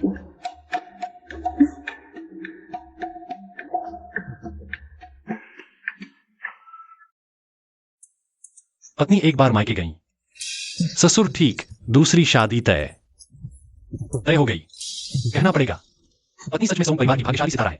तुम मुझ पर ताना मार रहे हो? ताना नहीं मार रहा, मैं तो बस आपकी तारीफ कर रहा हूं मालकिन। मुझे तो कहीं नजर नहीं आए। सुनाई नहीं दी? मतलब मेरी कोशिश अभी कम है, आगे से और मेहनत करूंगा। एक बात है जो मुझे तुम्हें साफ साफ बतानी है, ताकि तुम्हें पहले से पता रहे। बोलो। कुछ दिन पहले मुजिन ने लियू युएर को एक चिट्ठी भेजी कि वह सगाई तोड़ना चाहता है, लेकिन लियू युएर मुजिन के बच्चे की मां बनने वाली है। उसका दिमाग बहुत खराब है। इससे मेरा क्या लेना देना? मालकिन से सीधा तो कोई लेना देना नहीं है। डर इस बात का है कि लियू युएर ऐसा न सोचे। तुम्हारा मतलब है? पहरेदारों की खबर के मुताबिक वह लियू परिवार के घर से भाग गई है और पता नहीं कहा है। मैंने आदमी भेजे हैं उसे ढूंढने, पर अभी तक पता नहीं चला। वह लियू युएर बहुत जल्दी आपा खो देती है। अगर गलती से तुम्हारा उससे सामना हो जाए तो दूर ही रहना, उससे बिल्कुल आमने सामने मत आना। मैं समझ गई।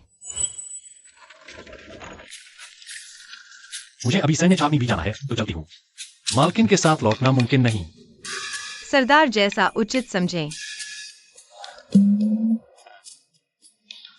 मालकिन, तुम्हारे कसम की एक छोटी सी गुजारिश है, बस इतनी की तुम मान जाओ। अच्छा, कहिए तो सही। क्या मुझे कुछ फुटकर चांदी दे सकती हो अपने कसम के जेब खर्च के लिए? नहीं है। मालकिन। सरदार, जरा देखिए मेरे नाखून कैसे हैं।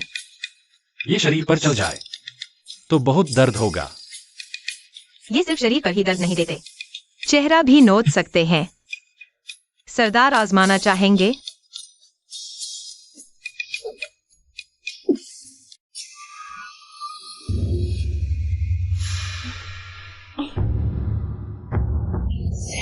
बीवी ध्यान रखें। लियू युएर, तुम क्या करने पर उतारू हो? छोटी मालकिन, ये सब क्या हो रहा है? कोई हिलेगा नहीं। जिसने भी हिलने की जरा भी कोशिश की मैं इसे मार डालूंगी। प्यारी चचेरी बहन, ये तुम क्या कर रही हो? सॉन्ग एक्साइयो, मेरे सामने नाटक मत करो। उस बेवफा म्यूजिन ने मुझसे रिश्ता तोड़ने की बात कही है। क्या तुम्हें नहीं मालूम? इतनी बड़ी बात की खबर मुझे कैसे होती? अब भी नाटक? म्यूजिन ने खत में साफ लिखा है कि तुम ही ने उसे धमकाया है। उससे कहा कि अगर उसने मुझसे रिश्ता नहीं तोड़ा तो म्यूएक्सायू उसे घर से निकाल देगा। शायद कहूँ तो तुम्हें यकीन नहीं होगा, लेकिन मैंने म्यूजिन से कभी ऐसा कुछ नहीं कहा कि वो तुम्हें छोड़ दे। सच कहूँ तो मैंने उससे कभी बात ही नहीं की। मुझे यकीन नहीं होता। जरूर तुम्ही ने उसे मजबूर किया होगा, वरना सिर्फ मेरे प्यार के दम पर जिन गीदड़ ऐसा कभी नहीं करता। तुम ही हो जिसने मुझसे बदला लेने के लिए उसे धमकाया है। गुजारिश है हमारी बीवी को चोट न पहुंचाओ। हमारी बीवी ने तीसरे बेटे से ऐसी कोई बात नहीं कही। चुप, तेरी औकात ही क्या है? जो यहाँ बोलने लगी। ली बीवी, जरूर कोई गलतफहमी है। पहले तलवार नीचे रखिए। हाँ, आराम से बात करें। भरोसा रखिए इस मामले। सरदार की हवेली को जवाब देगी। बकवास। बड़ी मालकिन, मुसीबत आ गई, बहुत बड़ी मुसीबत। क्या हुआ? इतनी घबराहट क्यों? ल्यूई ने सोनेक्सायो को बंधक बना लिया है। इसी वक्त हवेली के दरवाजे पर खड़ी है, हाथ में तलवार लिए। सोनेक्सायो की गर्दन पर तलवार रखे हुए है, उसकी जान लेने पर तुली है। क्या तुम सच कह रही हो? हाँ बड़ी मालकिन, 100% सच। दोनों दरवाजे पर मुंशी बेबस। ल्यूई सोनेक्सायो को मार डालना चाहती है। अरे वाह, यह तो बहुत बढ़िया हुआ, बहुत बढ़िया। बड़ी मालकिन, यह आपका क्या मतलब है? वो सोनेक्सायो एक मनहूस है। जब से उसने इस घर में कदम रखा है, मेरा एक भी दिन अच्छा नहीं गुजरा। और सिर्फ इतना ही नहीं, उसी की वजह से मैं और मेरा जिनेर मां बेटे अलग हो गए। मेरा जिनेर घर लौट भी नहीं सकता, बाहर तकलीफें झेल रहा है। अगर वो खत्म हो गई तो सारी मुसीबतें ही खत्म हो जाएंगी। बड़ी मालकिन ठीक कह रही हैं। लेकिन अगर ल्यूई ने सोनेक्सायो को मार दिया तो वह भी बच नहीं पाएगी। वो बेकार औरत, मैंने उसे न जाने कितनी बार कहा है, अपने दिमाग का इस्तेमाल करके कोई तरकीब निकाले और सोनेक्सायो को इस घर से बाहर निकाले।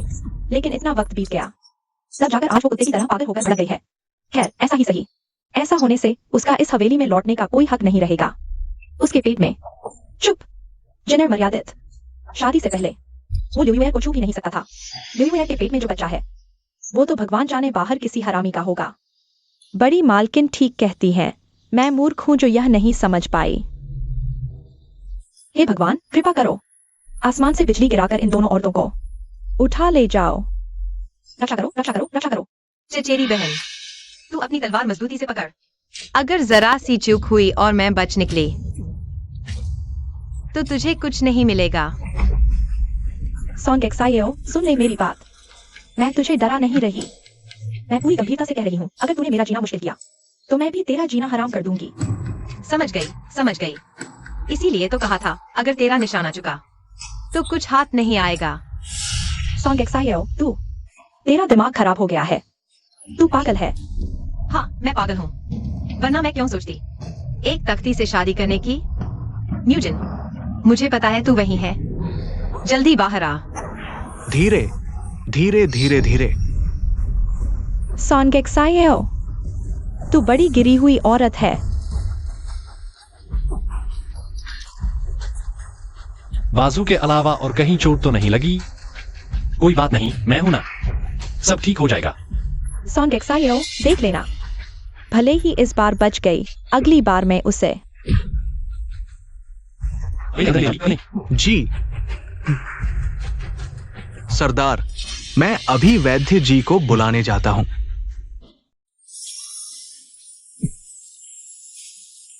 बीवी, क्या आपको बहुत दर्द हो रहा है? ठीक है, ज्यादा दर्द नहीं है, बल्कि सरदार की गोद में पकड़ ठीक से आरामदायक नहीं है। पकड़ आरामदायक नहीं है? हाँ सरदार, क्या मैं खुद उतर कर चल सकती हूँ? तकलीफ हो तो भी अभी बर्दाश्त करो।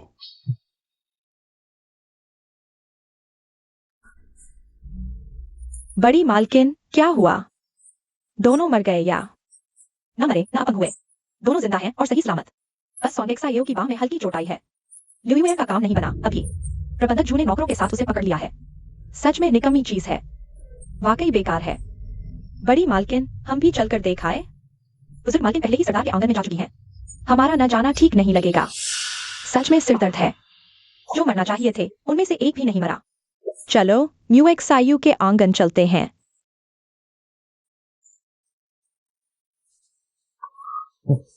ध्यान से, घाव पर हाथ लग गया। जी, मैं पूरा ध्यान रखूंगा। अरे, कहा था ध्यान रखने को, फिर भी ध्यान नहीं रखा, घाव पर ही हाथ लगा दिया। सरदार, घाव छुए बिना मैं इलाज कैसे करूं? तुम्हारी चिकित्सा कला के हिसाब से इसे अच्छी तरह संभाल लेना चाहिए। न्यूएक्सायू, क्या तुम पहले अपना मुंह बंद रख सकती हो? सरदार, क्या आप पहले बाहर जाकर इंतजार कर सकते हैं? मैं असल में डॉक्टर जंग की चिकित्सा कला का बहुत सम्मान करता हूं, इसलिए यहां रुककर उनसे कुछ सीखना चाहता हूं। जारी रखो। जी।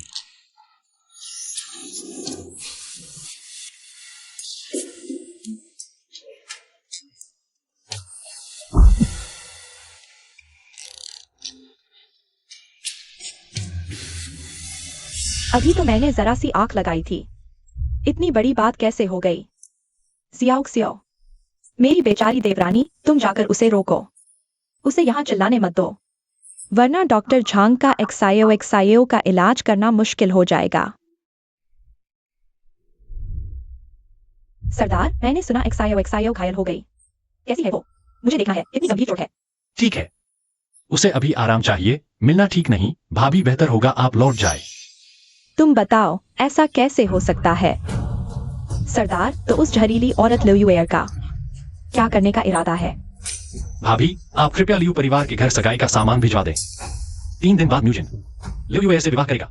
क्या यूएक्सायू, क्या तुम्हारा दिमाग खराब हो गया है? लियुएर जैसी कुटिल औरत हमारी हवेली की दहलीज कैसे पार कर सकती है? तो भाभी के हिसाब से क्या करना चाहिए? फौरन उसे अधिकारियों के हवाले करो। उसने कान उसका सिर कलम करना भी कम सजा है। अच्छा, और क्या यूएक्सायू? सॉन्गेक्सायो तुम्हारी पहली पत्नी है। लियुएर ने उसके साथ ऐसा सलूक किया है। मैं उसकी भाभी होकर ये सब बर्दाश्त नहीं कर सकती। तुम उसके पति हो, तुम लियुएर को इतनी आसानी से कैसे माफ कर सकते हो? ऐसा करके सॉन्गेक्सायो को कितना दुख होगा। मुझे कोई दुख नहीं है। अभी जख्मों के साथ बाहर कैसे आ गई? डॉक्टर झांग देख चुके हैं, ये बाहरी चोटें मामूली हैं। भाभी, मैं तो सरदार की बात से पूरी तरह सहमत हूँ। यूएर चचेरी बहन ने गुस्से में जल्दबाजी की थी। उसका दिल बुरा नहीं है, और उसके पेट में मुंह परिवार का खून भी है। हमें ये जिम्मेदारी जरूर उठानी चाहिए। तीसरे बेटे से लियुएर का विवाह करवाकर उसे हवेली लाए। ये उसने तो तुम्हारी जान लेने की कोशिश की थी, और ये बुरा नहीं है। चचेरी बहन बस मुहफट है। मैं उसकी बड़ी बहन हूँ, और उसके पेट में जो बच्चा है उसकी मौसी। मैं उसे भला कैसे दोष दूं? फिर भी नहीं, जिन्नर को नहीं। मैंने पहले ही म्यूजिन को वापस बुलवा लिया है। हिसाब लगाओ तो अब तक घर पहुंच गई होगी। भाभी, लौट जाओ, म्यूजिन से बात कर लो। जिन्नर आने ही वाली है। चलो।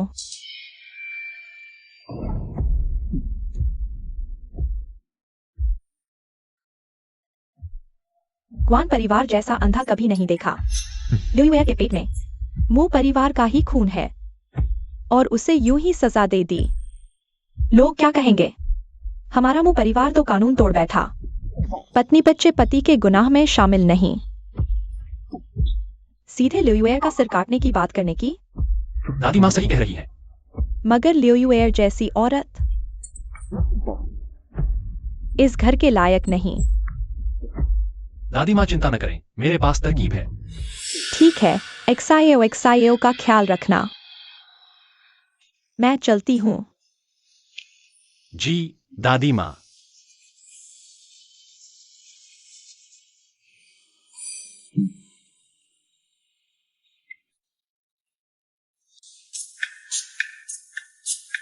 क्या अब भी कहीं तकलीफ है? वैद्य जी ने कहा है, बस हल्की चोटें हैं, कुछ बड़ी बात नहीं। मालकिन, भरोसा रखें, इस बार मैं आपका हक जरूर दिलाऊंगा। तो क्या करने वाले हो? ये लियुएर म्यूजिन की लाई हुई थी, और क्वान परिवार ने पसंद की थी। अब इन दोनों का मन भर गया, हाथ धो बैठे, और मेरे हाथों निपटवाना चाहते हैं। ये इनका सपना है, पूरा नहीं होगा।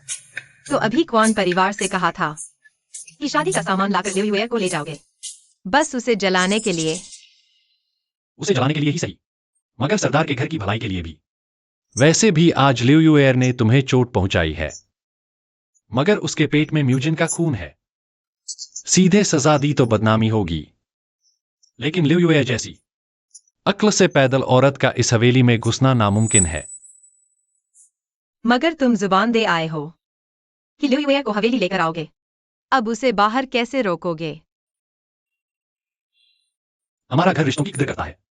लियुएर से निकाह करेंगे, मगर अगर लियू परिवार को लगे कि लियुएर चरित्रहीन है, आवारा है, हवेली के काबिल नहीं, और रिश्ते से इनकार कर दें, तो हम भी जबरदस्ती नहीं करेंगे। लियू परिवार मना कर देगा? इस दरबार में मैं लियुएर के बाप और भाई का अफसर हूं। अगर वे अक्ल से काम नहीं लेंगे और लियुएर को घर में घुसने दिया, तो मुझे ताकत के दम पर उन्हें दबाने में कोई हर्ज नहीं।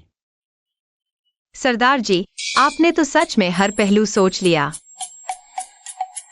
हर पहलू नहीं सोच पाया, मसलन तुम बीवी। मैं कैसी हूँ? मैंने कभी नहीं सोचा था कि मैं तुम्हारे लिए पहली नजर में ही दिल हार बैठूंगा। बीवी, इतनी जोर से मत हंसो, जख्म पर दबाव पड़ेगा। क्या कहा तुमने? यूशु चाहता है कि मैं ल्यू यूर से शादी करूं। हाँ बेटा, माँ भी तुम्हारी ही सोच रखती है। अगर उस बेवकूफ ल्यू यूर से शादी कर ली तो माँ बेटे दोनों पूरी राजधानी में हंसी का पात्र बन जाएंगे। लेकिन यूशु अपनी जिद पर अड़ा है। अब हम क्या करें? मैं शादी नहीं करूंगा। क्या वो मुझे जबरदस्ती बांधकर शादी करवा देगा? तीसरे बेटे, सरदार ने आपको अध्ययन कक्ष में बुलाया है। अच्छा हुआ, मैं भी उससे मिलना चाहता हूं। रुको, और क्या बात है? ल्यू यूएर के पेट में जो बच्चा है, क्या वह तुम्हारा है? हाँ, मेरा है। लेकिन मेरा होकर भी मैं उससे शादी नहीं करूंगा। उसके पेट के बच्चे की तो मुझे कोई परवाह ही नहीं। उस बेवकूफ औरत से पैदा होने वाला बच्चा भला कितना समझदार होगा। लेकिन माँ, आप निश्चिंत रहें। हमारी हवेली का रुतबा देखिए। राजधानी में मुझसे शादी करने को और मुझे बेटा देने को कितनी ही बड़े घरानों की लड़कियां तैयार है। ये ल्यू यूएर की बेवकूफी है। जिनेर की बेरहमी नहीं है ना? हाँ, इसमें तीसरे बेटे का कोई कसूर नहीं।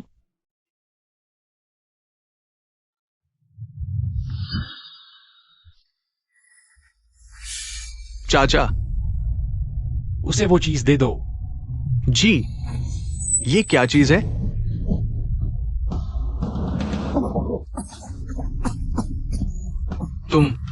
तुमने मुझे क्या खिलाया? डरो मत, जान नहीं जाएगी। बस तुम मर्दाना काम के काबिल नहीं रहोगे, बिल्कुल हिजड़े की तरह। म्यू एक्सायू, मैं तुम्हारा सगा भतीजा हूं। तुम मेरे साथ ऐसा कर रहे हो? शुक्र मनाओ कि तुम मेरे सगे भतीजे हो, वरना ये सिर्फ नपुंसक बनाना नहीं होता। तुम मैं अब तुम्हें दो रास्ते देता हूं। पहला, उम्र भर हिजड़ा बनकर जियो। दूसरा, लियू परिवार का मामला खत्म होते ही सीधे सरहद पर जाओ। वहां जाकर कुछ ऐसा कर दिखाओ जिस पर मुझे गर्व हो। फिर मैं तुम्हें वापस बुलवा लूंगा। मैं कुछ नहीं चुनूंगा। तो फिर लगता है तुम्हें जहर की दवा नहीं चाहिए, तो ठीक है, इसे कैद कर दो। जब चुनने का मन करे तब बात करना। म्यू एक्सायू, तुम मेरे साथ ऐसा नहीं कर सकते। मुझे छोड़ो।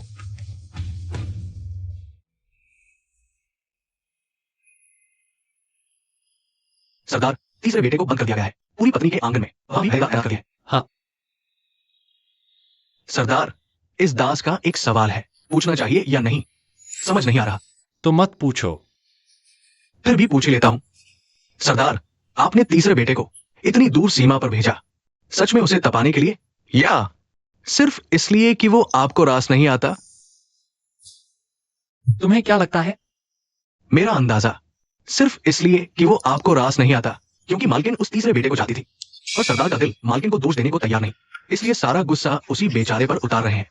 बधाई हो, सही पकड़ा। अब जाओ, सजा भुगतो। जी, ये दास अभी जाता है। मालिक के मन की बात भापना यही सबसे बड़ी गुस्ताखी है, तो सजा तो बनती ही है।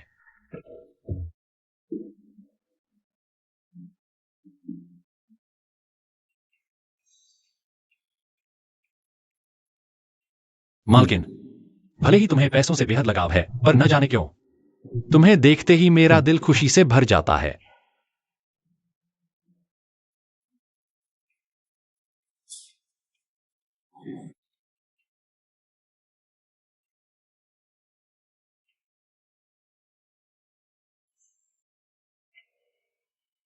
मालकिन, कब माफ करोगी मुझे? पहली मुलाकात की उस बदतमीजी को? कब पहचानोगी मेरे इस सच्चे दिल को? मालकिन, कब माफ करोगी मुझे? पहली मुलाकात की उस बदतमीजी को? कब पहचानोगी मेरे इस सच्चे दिल को? मुझे सब कुछ सुधारने की कोशिश कर रहा है। मुझे महसूस होता है, और मैं उसके लिए जो दिल में गांठ थी, वो भी धीरे धीरे खुलती जा रही है। बीवी, आप जाग गई? क्या घाव में अभी दर्द है? भूख लगी है? ठीक हूं। अच्छा है। सरदार दरबार गए हैं। जाने से पहले उन्होंने इस दासी से बार बार कहा कि आपका पूरा ख्याल रखा जाए। अच्छा, इस बार आपको चोट लगी तो सरदार बहुत परेशान हो गए थे। इस दासी को साफ दिख रहा है कि वे सच में आपकी कदर करते हैं। अच्छा, तो सुनो। जाने से पहले सरदार ने बार बार कहा था कि यह चीज आपको जरूर दी जाए। कहा कि इसे देखते ही आपकी आधी बीमारी गायब हो जाएगी। ऐसी कौन सी चीज है जो मेरी आधी बीमारी भगा दे?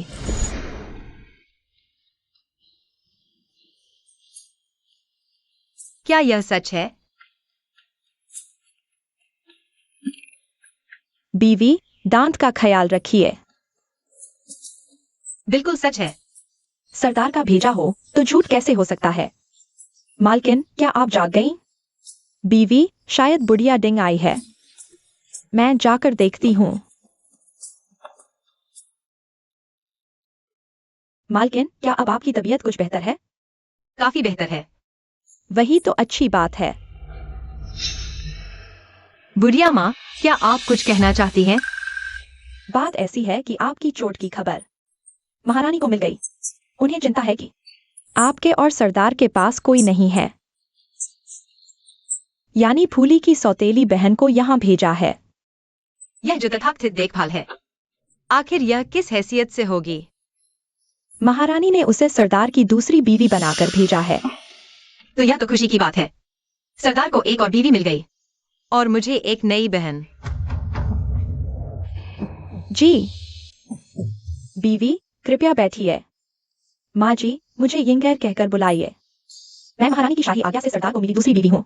अब से मैं मुंह परिवार की हो गई हूँ। आशा है माँ जी आप मुझे सिखाएंगी और मार्गदर्शन देंगी। अच्छा, पहले बैठो। जी। यह दासी माँ जी को प्रणाम करती है।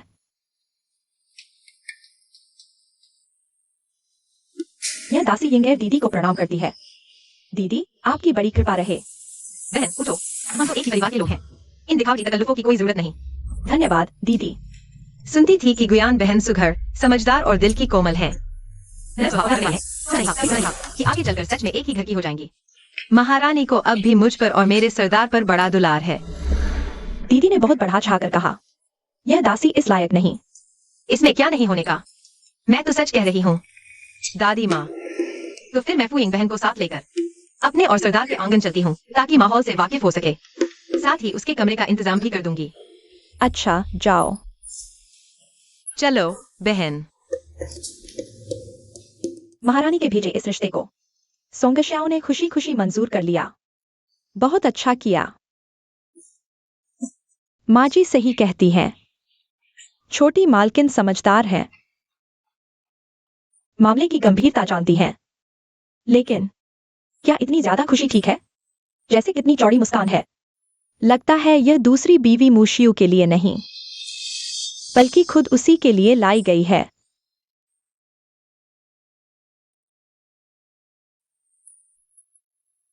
सरदार, तीसरा बेटा अब और बर्दाश्त नहीं कर पा रहा। उसने कह दिया है कि वो सीमा पर जाने को तैयार है। ऐसा लगता है सीमा पर जोखिम उठाने से कहीं ज्यादा डरावना तो नपुंसक बनना है। हूं। सरदार, क्या आप फुइंग के मामले को लेकर परेशान हैं? हूं। सरदार, चिंता मत करो। मालकिन समझदार है। वो इस बात को लेकर आपसे कोई झगड़ा नहीं करेंगी। मैं तो चाहता हूं कि वो मुझसे झगड़ा करे। ये दास समझा नहीं। कृपया स्पष्ट करें। अगर तुम्हारे पास कोई अनमोल रत्न हो और कोई उस पर बुरी नजर रखता हो, कोई उसे छीनने आए, तो क्या तुम बेचैन और गुस्से में नहीं आ जाओगे? जरूर आऊंगा। तो फिर इंसान अपनी सबसे कीमती चीज कभी किसी और को नहीं देना चाहता, जब तक कि उसे उस चीज की कोई परवाह ही न हो।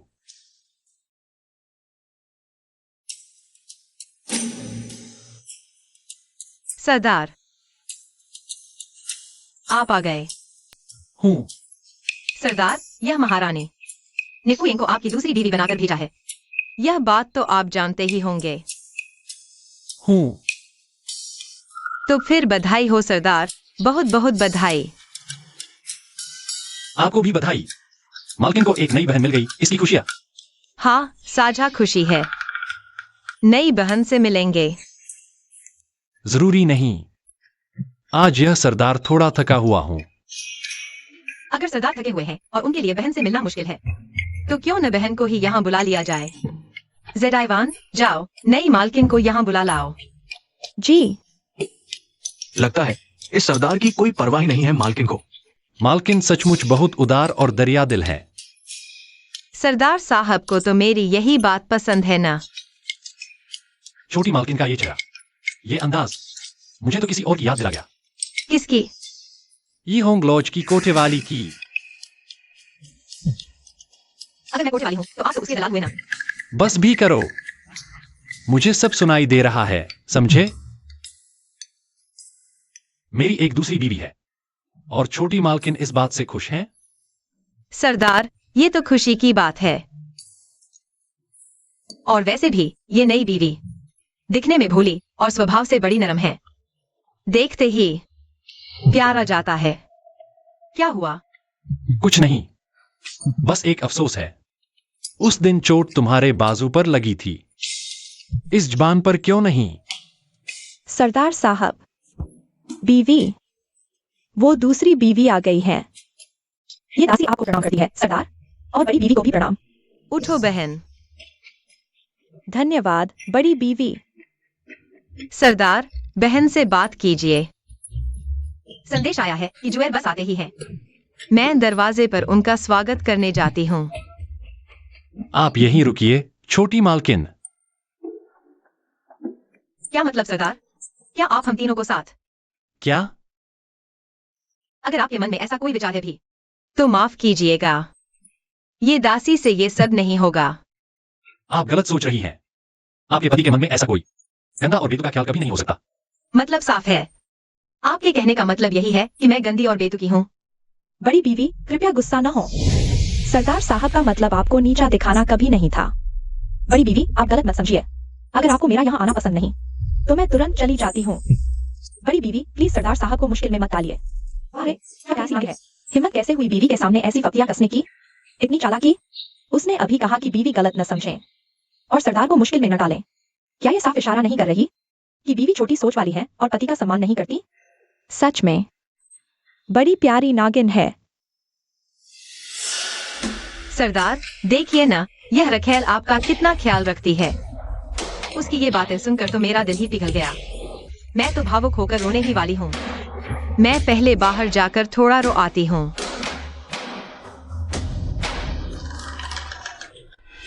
सरदार, क्या इस दासी से कोई गलत बात हो गई जो बड़ी मालकिन नाराज हो गई? नहीं, तुमने बिल्कुल सही कहा। सच में? हाँ, उठो। धन्यवाद सरदार। सरदार, आप दिन भर बाहर काम करके थक गए होंगे। क्या यह दासी आपके कंधे दबा दे? आज सुहागरात है, हमारे पास समय की कोई कमी नहीं। रखेल जी, आप पहले जाकर विश्राम करें। जी, यह दासी सब कुछ तैयार करके आपकी प्रतीक्षा करेगी।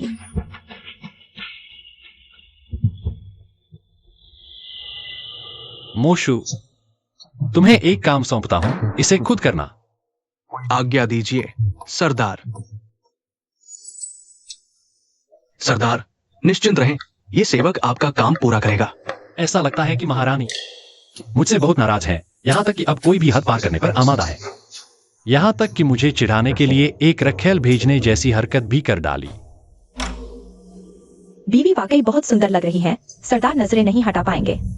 बताओ, मेरे जैसी सूरत के आगे सोंगजियाओं की क्या औकात है? यह तो पूछने वाली बात ही नहीं, आप तो सबसे सुंदर हैं। वह सोंगजियाओ तो नुकीली चुटी और बंदर जैसी शक्ल वाली है। चेहरे से ही लगता है कि बड़ी कंजूस और अल्पायु है। आपके जैसा भाग्यशाली चेहरा उसके पास कहा। इसीलिए तो महारानी ने आपको पहली नजर में पसंद कर लिया। तू भी ना बड़ी मीठी बातें करता है। ये दासा सरदार को प्रणाम करता है। सरदार आ गए। जल्दी देखो, मुझ में कोई कमी तो नहीं? नहीं नहीं, बीवी हर तरफ से बहुत सुंदर लग रही है। चलो जल्दी से सरदार का स्वागत करें, उन्हें ज्यादा इंतजार न कराएं। माँ, देखो न, मैंने चूजा बनाया है। अच्छा है ना?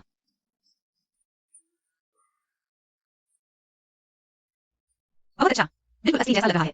तो मैं और बनाती हूँ।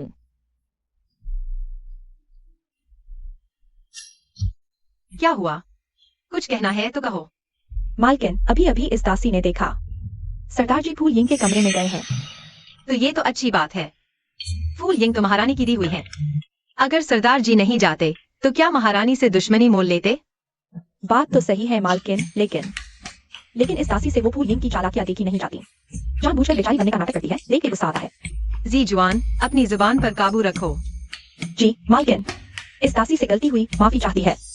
मालकिन, इस नौकर को कुछ कहना है। उसे अंदर भेजो।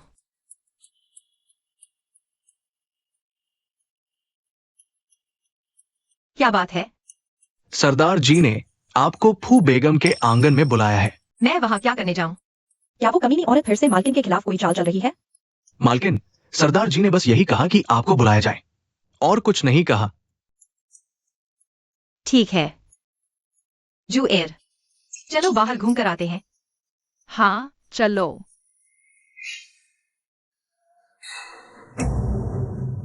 स्वामी जी, मैंने कुछ नहीं किया। स्वामी मत कहो, सरदार कहो। जी सरदार। फू बेगम, तुम लोग यहाँ क्या कर रहे हो? वाह माँ, ये कितनी बदसूरत है। जिजुआन,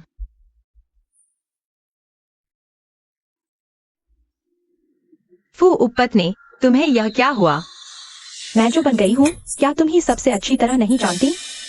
इस कमरे की हर चीज तो बहन जी ने ही सजाई थी। पहले सब ठीक था। इस कमरे की चीजें इस्तेमाल करने के बाद मेरा यह हाल हो गया। मैं जानती हूँ बहन जी चाहती हैं कि सरदार पर सिर्फ उन्हीं का हक रहे और मुझे उनका प्यार न मिले।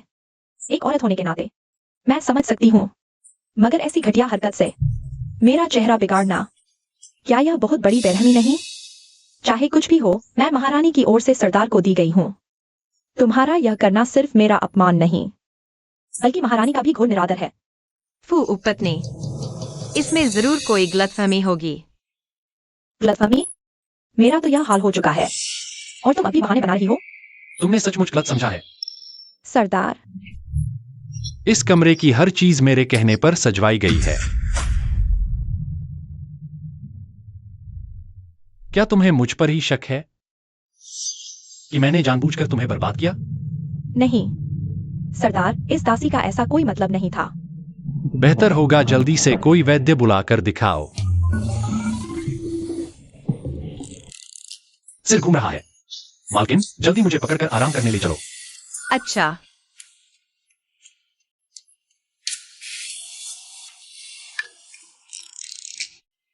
सरदार, इस वक्त क्या आपको यहीं रुककर फू उपपत्नी को सांत्वना नहीं देनी चाहिए? मेरा दिल किसी और का है, दूसरी को दिलासा नहीं दूंगा। वह कोई और औरत कैसे हो सकती है? वह तो आपकी अपनी उपपत्नी है। नामुराद कहीं का।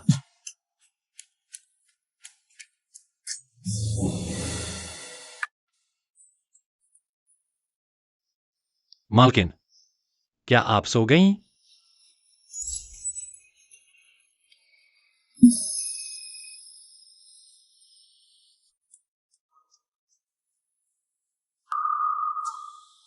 मालकिन, मैं जानता हूं कि मंदिर वाली बात आपके दिल में कांटा बनकर चुभ रही है। मुझसे नाराज है और मुझसे अलग होना चाहती है। तो फिलहाल हम प्यार मोहब्बत की बात छोड़ दें, सिर्फ फायदे नुकसान की बात करते हैं। इस वक्त आपके लिए यह हवेली सबसे सुरक्षित ठिकाना है।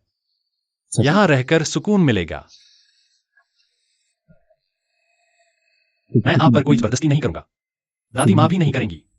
अगर आप आगे चलकर मेरे साथ सुहागरात का रिश्ता भी नहीं रखना चाहती और नहीं बच्चा चाहती हैं, तो भी मुझे मंजूर है। आप सो जाइए, मैं कुछ जरूरी काम निपटाने जा रहा हूं। और वो का मामला भी, आप बिल्कुल फिक्र मत कीजिए। वो इस हवेली में ज्यादा दिन नहीं टिकेगी।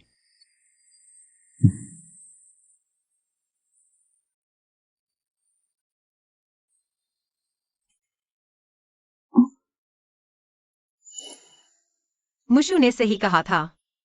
सॉन्ग परिवार से मेरा रिश्ता लगभग टूट चुका है, अब वापसी नामुमकिन है। ये हवेली सच में एक बेहतरीन पनाह है। और मुशु, इन दिनों साथ रहकर मैंने समझा, उससे गलतियां हुई हैं, लेकिन वो बिल्कुल नाकारा नहीं है। उल्टा, वो इस दुनिया के बहुत से मर्दों से कहीं बेहतर है। बस उम्मीद है कि मेरा और मुशु का आगे का सफर खूबसूरत हो। भाभी, मैं बिना बताए ही चली आई। उम्मीद है आपको बुरा नहीं लगा होगा। देवरानी, ऐसा क्यों कहती हो? हम तो एक ही परिवार हैं। तुम आई, मुझे बहुत खुशी हुई।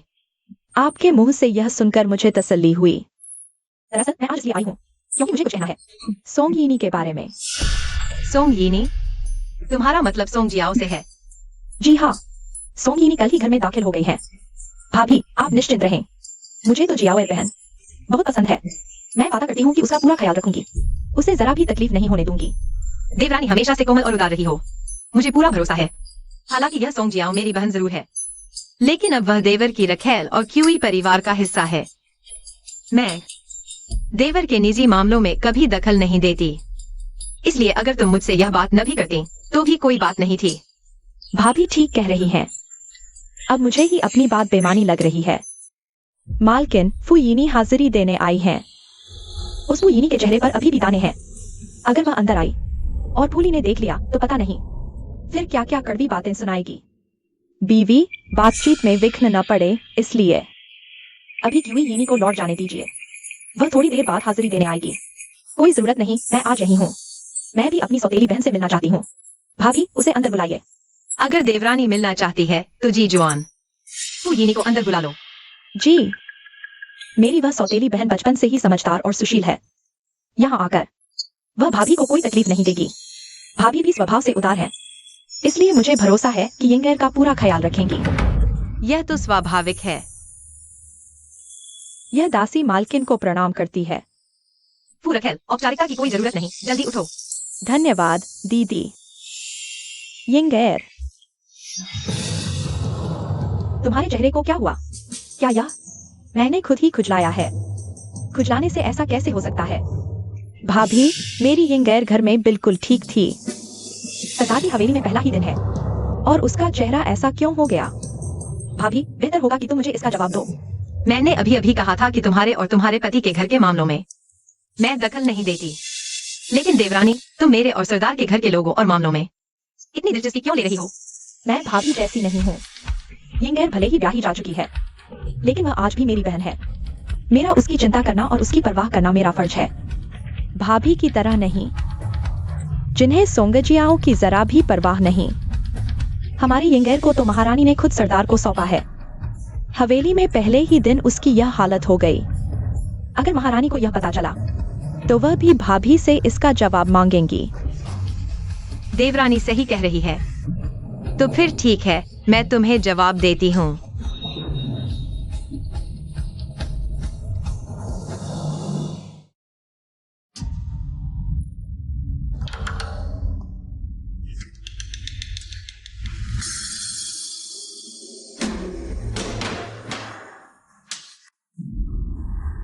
इस पर जो लिखा है, अगर तुम्हें यकीन नहीं है तो बेझिझक अपनी माँ से जाकर पूछ लो। अगर पूछने के बाद भी देवरानी को जवाब चाहिए तो मैं सरदार से पूरी सच्चाई की जांच करवा दूंगी और तब तुम्हें पूरा जवाब दिया जाएगा। सोंग शियाओ, मुझे धमकी दे रही हो? हाँ, बिल्कुल धमकी ही तो दे रही हूँ। अच्छा, देखते हैं आगे क्या होता है।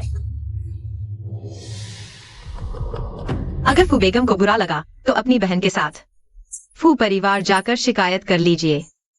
लेकिन यह दासी अपनी बहन को विदा करना चाहती है। कृपया अनुमति दीजिए। जाओ। बीवी, उस चिट्ठी में ऐसा क्या था? फूली का चेहरा ही बदल गया। वह चिट्ठी सरदार ने आज सुबह छोड़ी थी।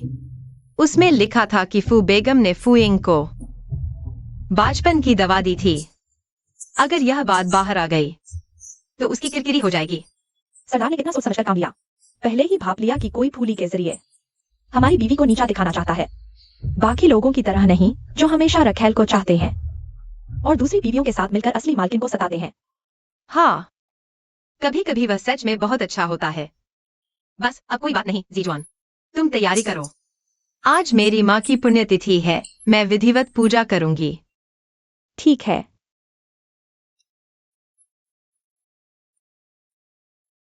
अपना गंदा हाथ मुझसे दूर करो। बीवी, हम भी तो हुक्म का पालन कर रहे हैं।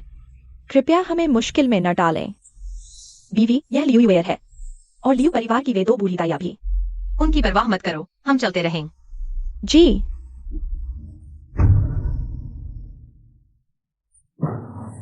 चचेरी बहन, मुझे भी एक बार बचा लो। मेरे माँ बाप दोनों पागल हो गए हैं। वो किसी भी हालत में मेरी शादी सरदार के घर नहीं होने देंगे। मुझे गांव भेजना चाहते हैं। मैं वहां नहीं जा सकती। अगर मैं गई तो मेरी जिंदगी पूरी तरह तबाह हो जाएगी। क्योंकि मामा मामी ने तुम्हें ये आदेश दिया है, तो छोटे होने के नाते मेरा दखल देना बिल्कुल ठीक नहीं होगा। अंधेरा हो रहा है, जल्दी से इसे वापस भेज दो। अगर रास्ते में किसी वजह से देर हो गई तो ये जिम्मेदारी मैं नहीं उठा सकता। जी, अभी इसे ले जाते हैं। सोंगेक साइयो, मौत के मुंह से मुंह मोड़ने का अंजाम भुगतेगी तू। सोंग शियाओ, मालकिन को बचाओ। बहुत अच्छे आए। ऊपर वाले ने हमारी सुन ली। सोंगेक साइयो, तेरा कर्मों का फल आ गया। तुम लोग कौन हो? क्या करना चाहते हो? अगर तुमने हमारी बीवी को एक करोड़ की लगाई तो हमारे सरदार तुम्हें कभी नहीं छोड़ेंगे। अच्छा, तो फिर देखते हैं कि मुहुआ सरदार हमें कैसे नहीं छोड़ते, हमें किस तरह सजा देते हैं। चढ़ जाओ इन पर। बीवी, आप बिल्कुल फिक्र मत करो जब तक ये दासी जिंदा है। ये दासी किसी को आपका एक बाल भी नहीं बाका करने देगी। सरदार लौट आए। संभल कर जिडाइवान। बीवी, मुझे माफ कर दीजिए। ये दासी भी मजबूर थी।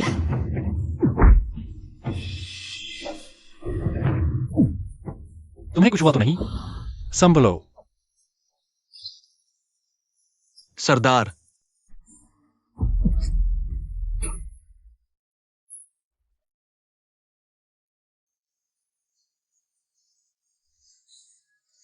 हवेली के लोगों को बता दो कि मैं दुर्घटना में घायल हुई हूं। जी, आज्ञा का पालन होगा। मालकिन, क्या अब मैं अपना गुनाह माफ करवा सकता हूं? म्यूशु,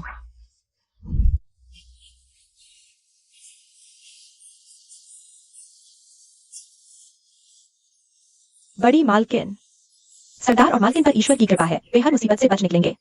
कुछ नहीं होगा।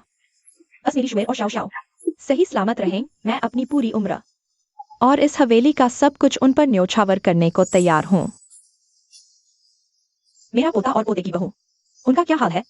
बड़ी मालकिन से झूठ नहीं बोल सकता। मालकिन की चोट गहरी है पर जानलेवा नहीं है, मगर सरदार के प्राणघातक जगह पर चोट लगी है। हालत बहुत नाजुक है। मैं आपको कोई भरोसा नहीं दिला सकता। बड़ी मालकिन, मैं अपनी पूरी ताकत लगाकर सरदार की जान बचाने की कोशिश करूंगा। ठीक है, सब कुछ वैद्य जी के भरोसे है। बड़ी मालकिन, ऐसा मत कीजिए। सरदार के लिए आप जैसी दादी की चिंता ही काफी है। वे जरूर खतरे से बाहर आ जाएंगे। अच्छा हुआ, बिल्कुल सही हुआ। उन्होंने मेरी जिनेर को इतना सताया। यही उनके पापों की सजा है। बताओ, अगर म्यूशु मर गया तो ये हवेली सीधे जिनेर की हो जाएगी ना? बड़ी बहू, संभल कर। दीवारों के भी काम होते हैं। डर किस बात का? बुढ़िया का पूरा ध्यान तो अभी म्यूशु पर लगा है। उसे मेरी तरफ देखने की फुर्सत कहाँ? मैं सोच रही हूँ, अगर म्यूशु ऐसे ही मर गया तो बूढ़ी का अपने जवान बेटे को खोने का गम 10 में से 9 बार उसे भी ले डूबेगा।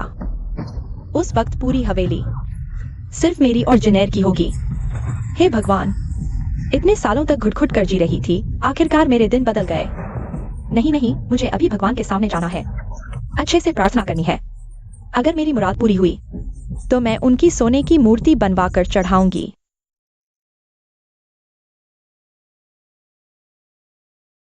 मालकिन, आपको होश आ गया।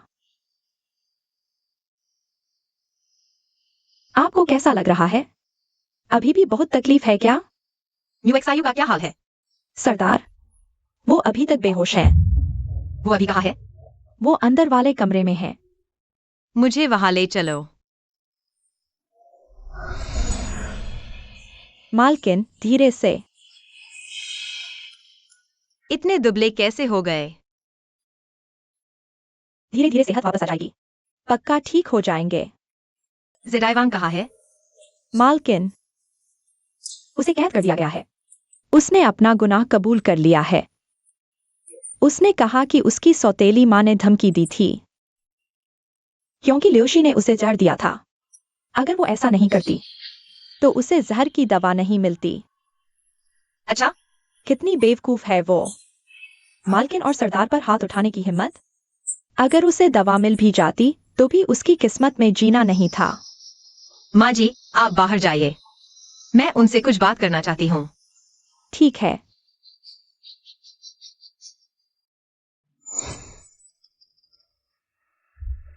न्यू एक्सआईयू, तुम पागल हो गए हो। तुम तो इतने समझदार थे।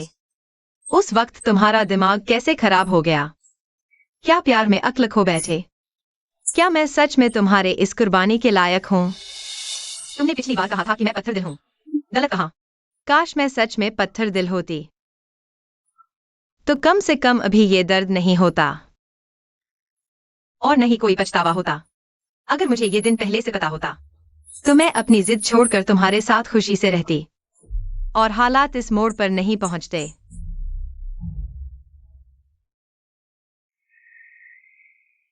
मुशियू, तुम जाग क्यों नहीं जाते?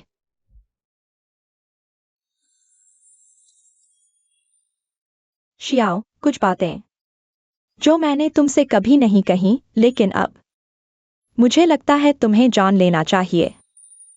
दादी माँ, कहिए। मुशियू एक योद्धा है। कभी कभी उसे रणभूमि में जाना पड़ता है।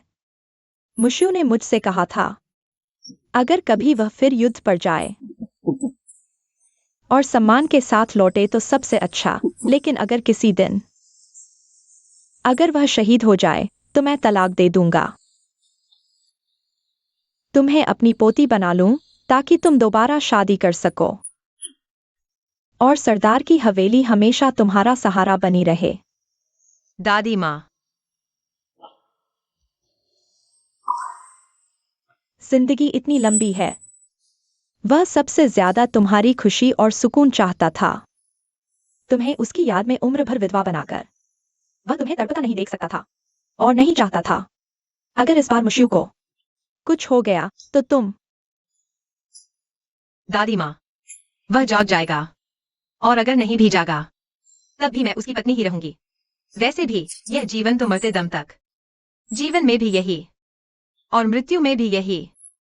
शियाओ, उससे मिलना मेरे जीवन का सबसे बड़ा सौभाग्य है।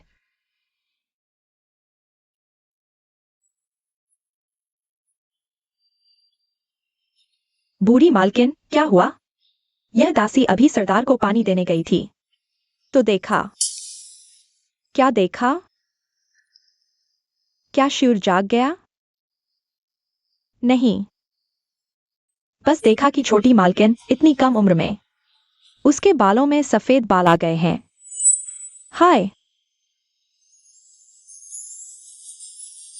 स्वामी, पूरे 30 दिन हो गए। तुम कब जागने वाले हो? 30 दिन से न कुछ खाया न पिया। तुम तो अब बदसूरत भी हो गए हो। मर्द भी बदसूरत हो जाए तो उसकी कीमत नहीं रहती। इसलिए कब जागोगे? अगर अब नहीं जागे तो मैं अपना दिल बदल लूंगी। स्वामी, इस राजधानी में कितने ही अच्छे अच्छे नौजवान हैं। बताओ, मैं किससे दूसरा ब्याह रचाऊं? भला तुमसे बढ़कर कौन होगा? क्या ये कोई सपना है?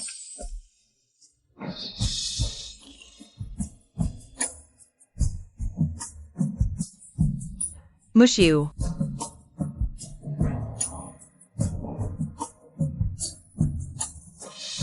बाल सफेद कैसे हो गए?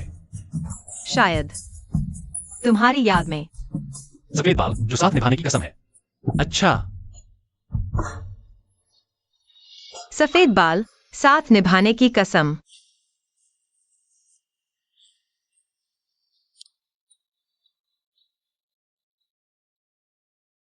वैद्य जी ने कहा कि सफेद बाल काले करने का नुस्खा मिल गया है। जैसे ही दवा बनाकर भेजेंगे। दवा न भी पियो तो भी कोई बात नहीं, स्वामी अब ठीक हो गए। मेरे ये कुछ सफेद बाल भी धीरे धीरे काले हो जाएंगे। कब काले होंगे ये देखकर तड़प होती है। क्या हुआ? पहले जब स्वामी को तड़प होती थी तो चांदी बरसती थी, इस बार क्यों नहीं बरसी? सारी जायदाद तो तुम्हें दे दी, अब मैं चाहकर भी क्या बरसाऊं? पर चिंता मत करो, कुछ ही दिनों में मैं किसी गद्दार का घर लूट कर लाऊंगा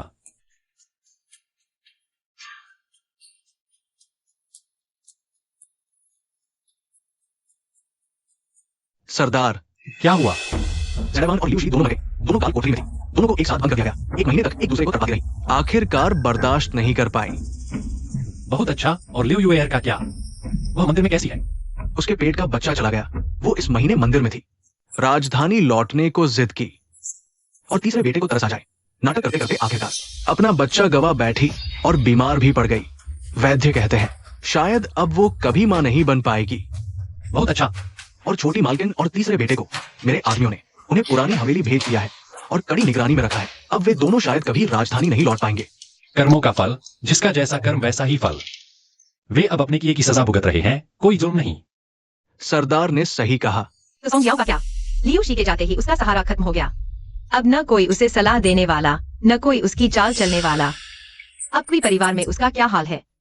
मालकिन, मेरी जानकारी के मुताबिक वो जो मुंह से उसे अपनी सगी बहन कहती थी, वो भी छोटी मालकिन अब सबसे ज्यादा उस पर रोब जमाने और उसे सताने में लगी है। शायद अब उसके आने वाले दिन अच्छे नहीं होंगे।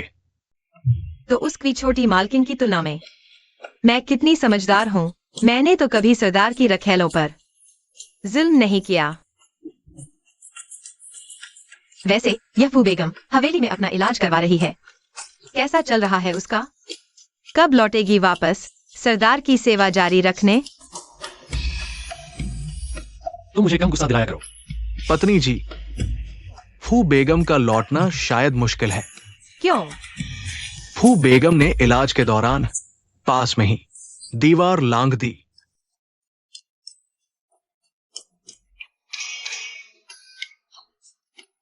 सरदार,